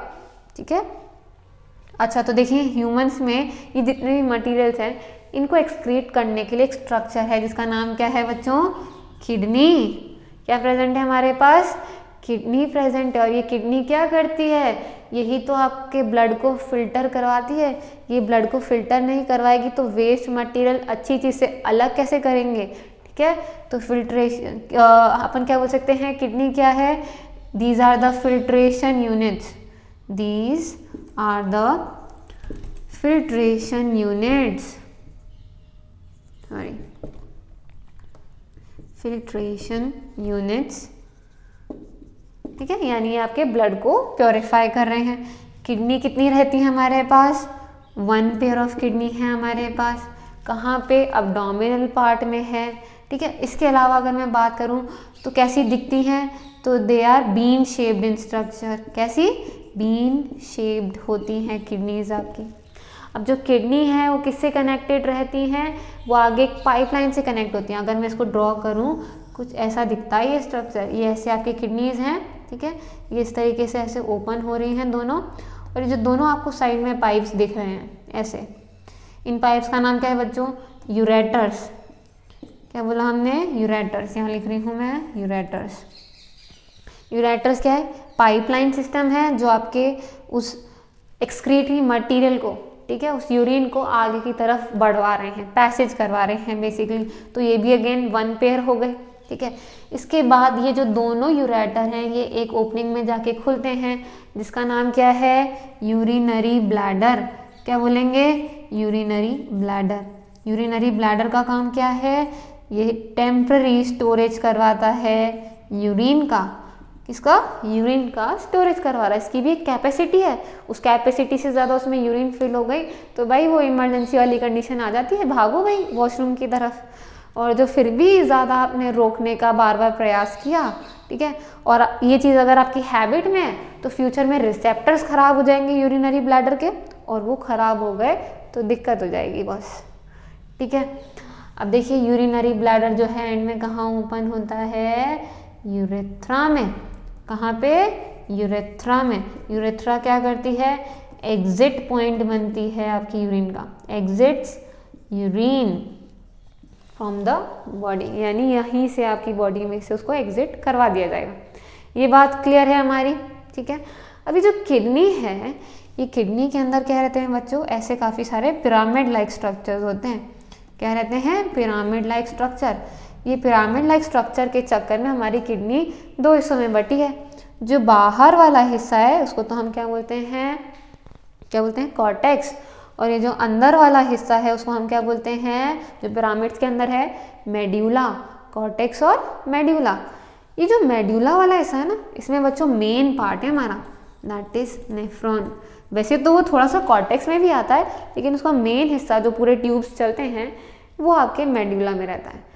Nephron is the structural and functional unit of excretory system. क्या है ये? Structural and functional unit of kidney भी लिख सकते हैं या एक्सक्रीटरी सिस्टम भी लिख सकते हैं। ठीक है बच्चों, इसका स्क्रीनशॉट ले लीजिए। देखिए आगे बढ़ते हैं।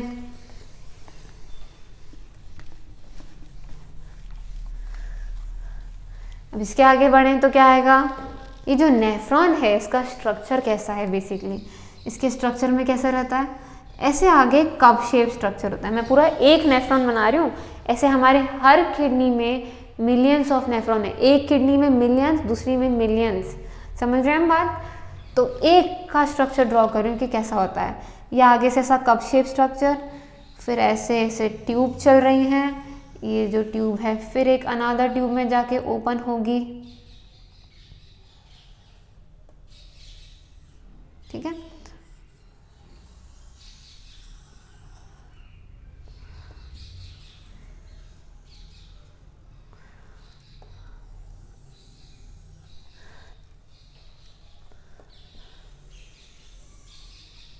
अच्छा देखिए अब ये जो शुरुआत में कप शेप स्ट्रक्चर है, इस स्ट्रक्चर का नाम क्या है भाई? Bowman's capsule. इसको हमने बोल दिया है बोमन्स कैप्सूल। इसके अंदर एंटैंगल्ड एक नेटवर्क रहता है ऐसा पूरा कैपिलरीज का, जिसको हम कहते हैं ग्लोमेरुलस। क्या बोला हमने इसको? ग्लोमेरुलस। अब ये जो ग्लोमेरुलस है ये फर्दर आगे किस में ओपन होता हुआ दिख रहा है हमको? ये जो पूरा कप है ये आगे बढ़ रहा है पीसीटी यानी प्रॉक्सिमल कॉन्वोल्यूटेड ट्यूब्यूल में। प्रॉक्सिमल मतलब क्या होता है? जो चीज़ पास में हो। ठीक है, उसको हमने बोला प्रॉक्सिमल कॉन्वोल्यूटेड ट्यूब्यूल। जितना हम उससे दूर जाते जाएंगे ये जो हिस्सा आ जाएगा बच्चों इसको बोलेंगे DCT, distal convoluted tubule. Okay, और जो एंड ये आपको डक्ट दिख रही है, इस डक्ट का नाम क्या होता है? हमारी कलेक्टिंग डक्ट। क्या बोला? Collecting duct. अब समझते जाएंगे कि कौन क्या क्या करने वाला है।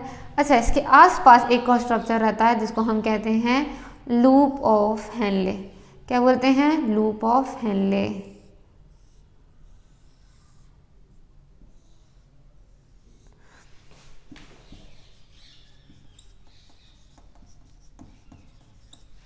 अब देखिए अब क्या होगा? मान लीजिए यहाँ से इस कैपिलरीज में आपके इम्प्योर ब्लड आ चुका है। ठीक है, अब जो इम्प्योर ब्लड आया है उसमें से एक्सक्रीटा पार्ट, जितना भी वेस्ट पार्ट है उसको अलग करना है और जो अच्छा पार्ट है उसको अंदर ही रखना है। तो कैपिलरीज में से आपके गंदे पार्ट को निकाला जाएगा।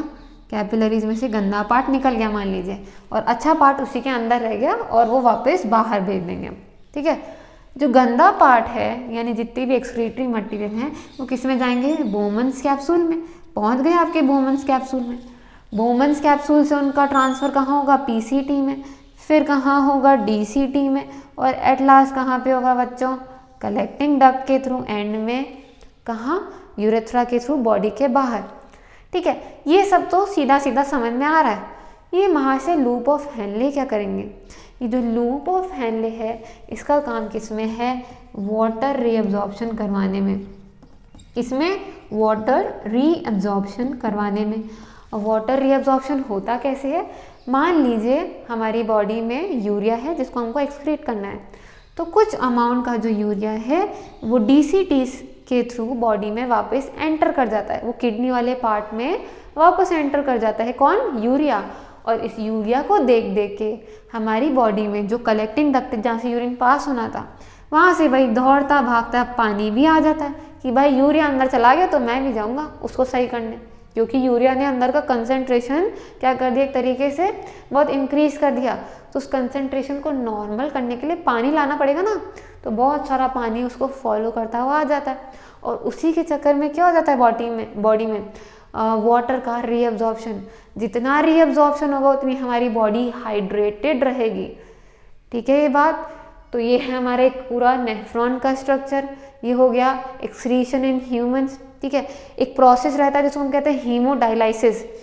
हीमोडायलाइसिस क्या रहता है बच्चों? हीमोडायलिसिस में हम जो इम्प्योर ब्लड है, अगर किसी की जो किडनी है ख़राब हो चुकी है, वो अपना फंक्शन नहीं कर रही, यानी ब्लड को प्योरीफाई नहीं करवा पा रही है, ठीक है, तो उसके लिए आर्टिफिशियल किडनी या तो लगाई जाती है या एक तरीके से मशीन्स जो हैं उनका इस्तेमाल किया जाता है। उनको हम कहते हैं हीमोडायलाइजिंग मशीन्स या हीमोडायलाइज़र। उसमें हम क्या करते हैं, अपने आर्टरीज के थ्रू एक तरीके से जो आपका ब्लड है उसको बॉडी के बाहर निकलवाते हैं। एक पूरी मशीन रहती है, उस मशीन में एक फ्लूइड होता है, ठीक है, उसको हम बोलते हैं डायलाइज़र, ठीक है। वो जो डायलाइसेट जो सॉल्यूशन है उसमें बहुत अच्छी चीज़ें प्रेजेंट हैं, लाइक ग्लूकोज, प्योरीफाइड जो आपका पानी है, सारी अच्छी चीज़ें हैं। तो उस आपके ब्लड को बॉडी के बाहर निकालते हैं, उस डायलाइसेट से पास करते हैं। अब बॉडी में से जो खून निकाला वो आगे एक ट्यूब में जा रहा है, वो ट्यूब उस डायलाइसेट में एंटर करती है। तो मान लीजिए जो ट्यूब है डायलाइसेट में से जा रही है, तो वो ट्यूब इतनी पतली रहती है कि उसमें से इजीली गंदी चीज़ें बाहर आ जाती हैं और जो अच्छी चीज़ें डायलाइसेट में हैं वो आपके ट्यूब में एंटर करती हैं और यही ट्यूब के थ्रू वापस आपकी बॉडी में उस खून को डाला जाता है। यानी बॉडी के बाहर उस ब्लड को प्योरीफाई किया और फिर से बॉडी में दे दिया गया, तो इसीलिए हमने उसको बोला आर्टिफिशियल किडनी। अच्छा मेरी बात समझिए, क्योंकि हमारी एक खासियत है, प्लेटलेट्स जो हैं बॉडी के बाहर जाते ब्लड को क्लॉट करवाते हैं, तो हमको नहीं चाहिए कि वो क्लॉट हो, क्योंकि अगर क्लॉट हो गया तो उसको साफ़ कैसे करेंगे। तो हम एक चीज़ डालते हैं जिसको हम कहते हैं हेपेरिन। हेपेरिन का काम क्या है, वो ब्लड को क्लॉट नहीं होने देगा, ठीक है। लेकिन जब वापस उसी ब्लड को साफ़ करने के बाद बॉडी में डालना है तो हमको एंटी हेपेरिन भी डालना पड़ेगा, ताकि वो वापस से क्लॉट करने वाले मैकेनिज्म पे पहुंच जाए, ठीक है। अब एक छोटा सा लास्ट टॉपिक बचा है, that is excretion in plants. अच्छा, एक्सक्रीशन इन प्लांट्स की बात करें तो ये बहुत छोटा सा टॉपिक है। एक्सक्रीशन इन प्लांट्स में अगर मटेरियल्स की बात करें तो प्लांट्स क्या क्या एक्सक्रीट आउट कर सकते हैं। किसी समय पे वो CO2 भी एक्सक्रीट करते हैं, किसी समय पे वो ऑक्सीजन भी एक्सक्रीट कर सकते हैं। जब बॉडी में पानी ज़्यादा है तो पानी भी एक्सक्रीट करवा सकते हैं। कुछ ऑयल्स हैं, ठीक है। इसके अलावा कुछ गम वगैरह भी है, लेटेक्स है, ये सारी काफ़ी सारी चीज़ें हैं। ड्रग्स हैं जो उनके एक्सक्रीटरी मटेरियल है। कहने का मतलब उनकी सारी जब चीज़ें काम नहीं आए तो वो उनके लिए एक्सक्रीटरी बन जाएंगी, और जब वो चीज़ काम आ रही है तो ऑफकोर्स यूज़फुल बन जाएगी। क्लियर है ये बात। तो ऑयल्स हमें काफ़ी सारे प्लांट्स में से मिलता है, जैसे कि जैस्मीन हो गया, कोकोनट ऑयल हो गया, ठीक है, मैनी मोर थिंग्स, ऑरेंज हो गया। गम आपको काफ़ी सारे में मिल रहा है, अकेसिया वगैरह। लेटेक्स मिल रहा है, लेटेक्स क्या होता है, वो वाइट एक फ्लूइड सा रहता है। ड्रग्स आपको काफ़ी सारे प्लांट्स में से ही मिलते हैं, लाइक मॉर्फिन, कोडीन, है ना, मैरिजुआना, बहुत सारे। और ये सब तो हमें पता ही है, अलग अलग समय पे एक्सक्रीट होते रहते हैं जब भी बॉडी में उनका कंसंट्रेशन ज़्यादा हो जाए। अब ये एक्सक्रीट हो कहाँ से सकते हैं प्लांट में, तो पहली बात तो स्टोमेटास, जहाँ से पानी और गैसेस जो हैं वो एक्सक्रीट आउट हो सकती हैं जब ज़रूरत पड़े। इस तरीके से लेंटिसेल्स हैं। लेंटिसेल्स क्या होते हैं बच्चे, लेंटिसेल्स अगर हम फ्रूट की बात करें तो जो उसके टिप्स पे पोर होते हैं वो एक तरीके से लेंटिसेल्स हैं। इस तरीके से जो पेड़ होते हैं उनमें भी ऐसे काफ़ी सारे छोटे छोटे पोर्स बन जाते हैं, गड्ढे बन जाते हैं, उनको भी हम लेंटिसेल्स कहते हैं। वहाँ से भी चीज़ें एक्सक्रीट हो सकती हैं। और रूट्स जो हैं वहाँ से भी वेस्ट मटेरियल एक्सक्रीट आउट हो सकता है, यानी एक्सेस अमाउंट ऑफ मिनरल्स या वाटर वगैरह, ये भी एक्सक्रीट हो सकता है। ये हमने कंप्लीट कर लिया है लाइफ प्रोसेस, ठीक है, one short revision. I hope जिस स्पीड से मैंने उसे कवर किया है आप भी उसी स्पीड से करेंगे, और अगर आपने ये स्पीड मेंटेन की तो हो सकता है आप एंड ऑफ द डे जब आपका एग्ज़ाम है इस वीडियो को देखेंगे, ठीक है, तो आप उसी तरीके से उसे फास्ट रिकॉल कर पाएंगे। और आई होप आपने उन सब चीज़ों को पेन डाउन कर दिया है जो चीज़ आपको नहीं समझ में आती थी, ठीक है। Thank you so much and very, very good luck.